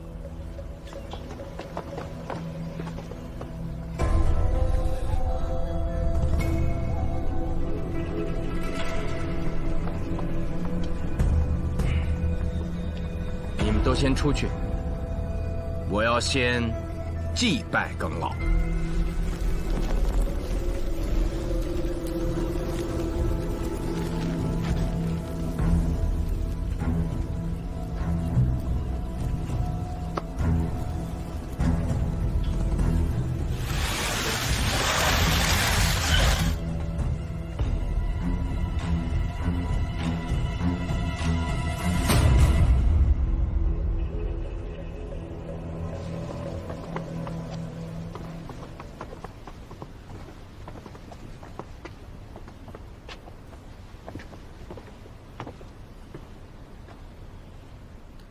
苏县尉验尸结果如何？莫非我师父不是死于马钱子之毒？是。他的手上、臂上、颈上、脸上可有抓痕？没有。可有反抗撕扯的痕迹？没有。也就是说，我师父是自己服用的马钱子，而并非被人强灌进入口中的。没错。那你开棺验尸验的是什么？这是对我恩师的大不敬！我要去告你！告我？你怕是没这机会了。我在耿老身上发现了这个。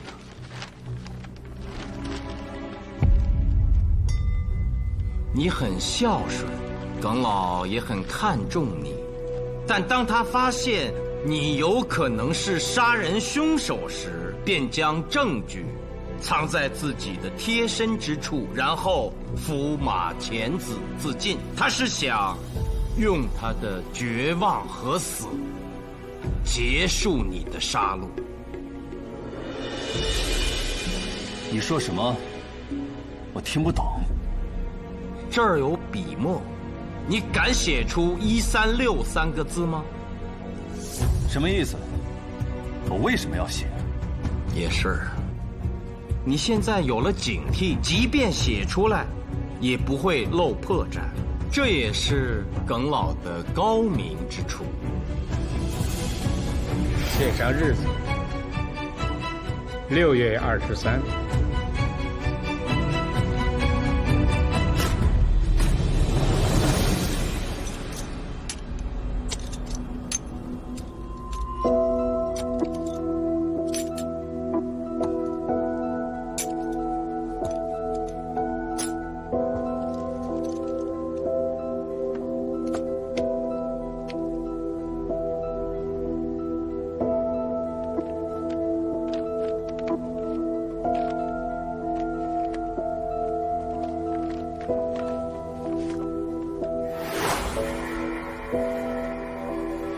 将弟子逐出师门，需要同门师兄弟签字，这一行规应无先例。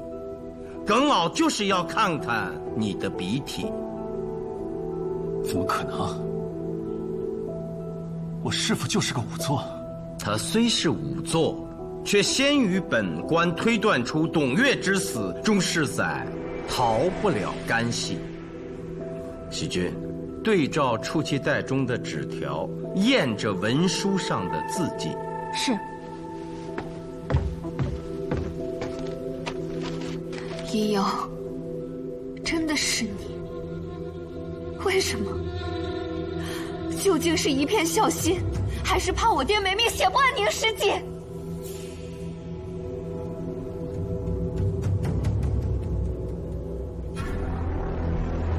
苏明，你有什么理由怀疑我？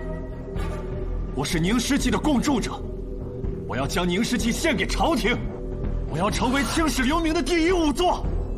我刚才说了，你没有机会了。来，看看这个。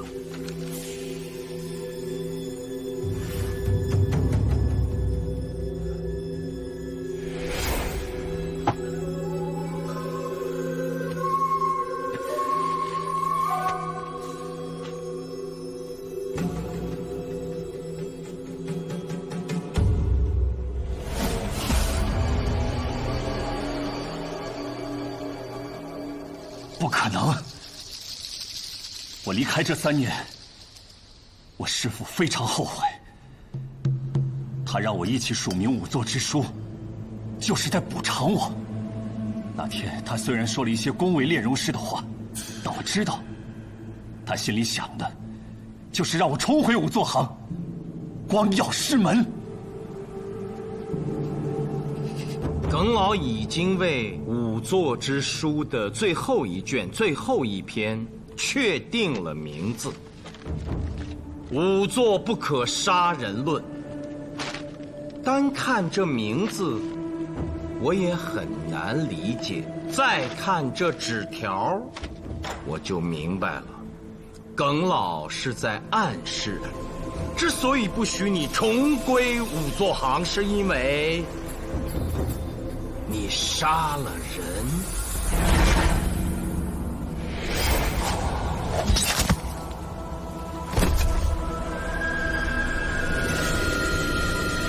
其实你早就露出了破绽。董月的徒弟死了，在他的尸体后，地上有一块四方形，没有血迹，这就是你所谓的炼荣之礼吧？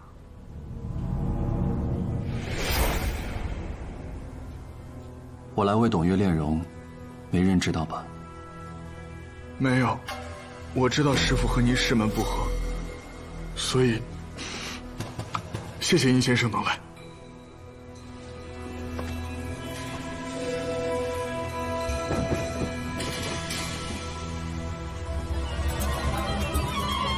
这是做什么？炼荣之礼，死者应受之礼。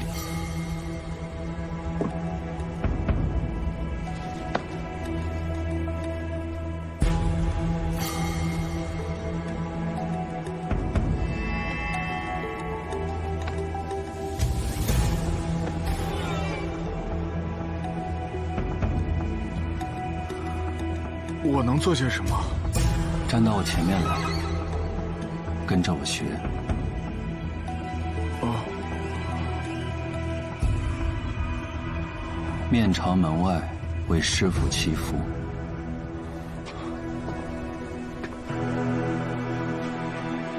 保持这个姿势，闭上眼睛。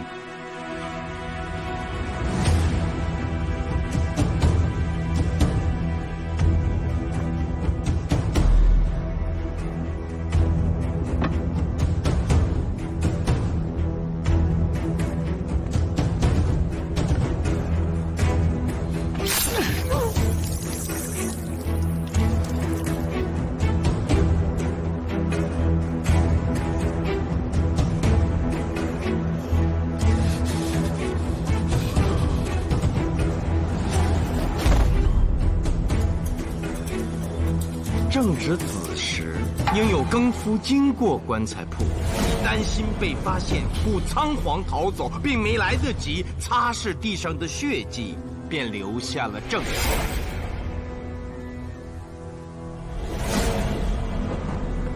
验毕。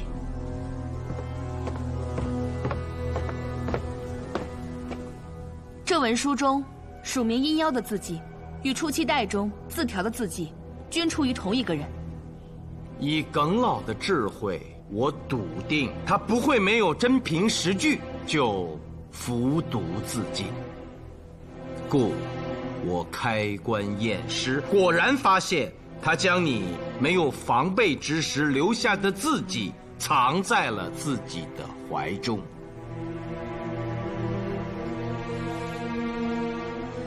我还是大意了，验尸时看见那文书，本想让他带走，埋于地下，便永远没人知道那借寿之人是我了。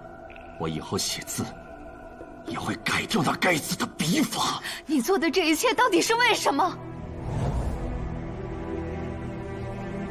子龙祥，他就收养了我，但我真不想是他收养我。他满脸沟壑，目光阴沉，整天和死人打交道，我好怕他。我想学读书写字，可他却让我学验尸。他还说仵作之学口口相传，不需要认字。可是后来他却教了苏晨读书，我心里很不情愿。但离开他，我又会饿死。后来，慢慢的，我喜欢上了和死人打交道。我发现我很有天分，他也一直在利用我的天分。与其说他是我的师傅，不如说我是他的半个师傅。因为开坑中功法是我第一个想出来的。3年前，他把这些写进凝尸记，我意难平。他写进书里就变成他的了，我的一丝痕迹都不会被他留下。还有，刑部大理寺让他推荐仵作，他推荐的都是钟世载。他还说，钟世载能文能武，是个难得的全才。我更恨了。既如此，为何不教我读书写字，让我成个文武全才？3年来，你不仅学会了写字，从你用剑的力道上看，你还学会了武艺。不会，当我力气大。我每天晚上都在仇恨中拼命的猛刺、砍杀。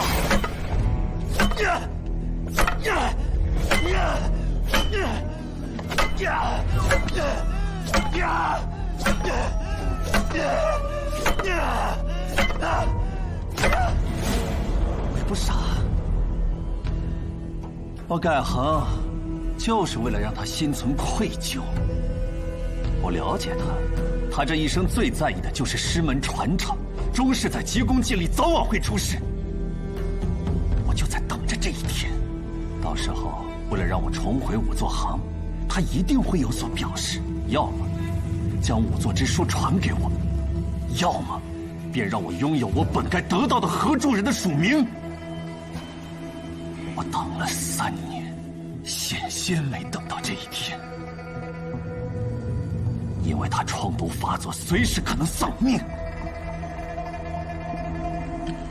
我就想起了我小时候跟着他一起经历过的案子，商人为其父借寿。你们知道吗？商人虽被腰斩，但他的父亲真的多活了好几年呢。所以，我也要借寿，我要让他活着写完仵作之书，我要凭借此书出人头地。邪恶如此，焉能当得了仵作？天分固然重要，但心肠才是根本呐。殷瑶，你会比你的师兄钟世载判得更重。你要为那3个无辜者偿命。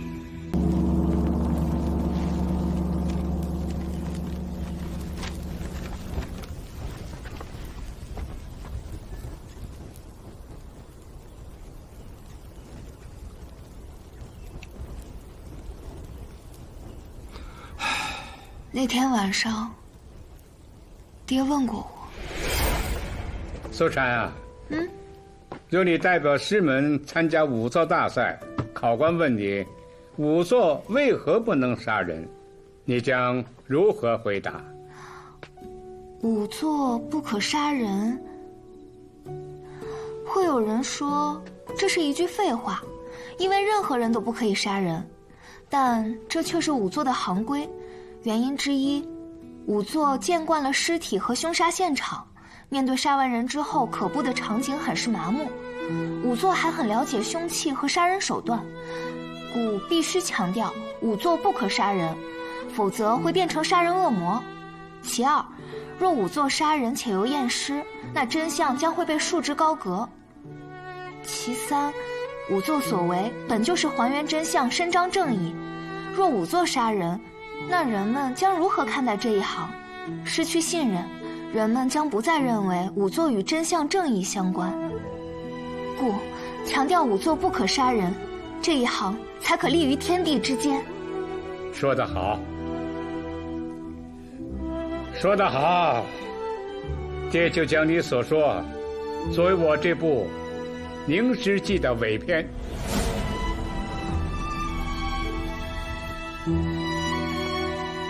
我觉得耿老没有写完最后一篇，是想让你成为他的合著人。什么？仵作为何不可杀人的道理，本就是你讲出来的。作为他的女儿，你有责任替他完成此书。有了这部书的加持，你未来在仵作行将受到格外的尊重。我想，这也是耿老有意留给你的机会。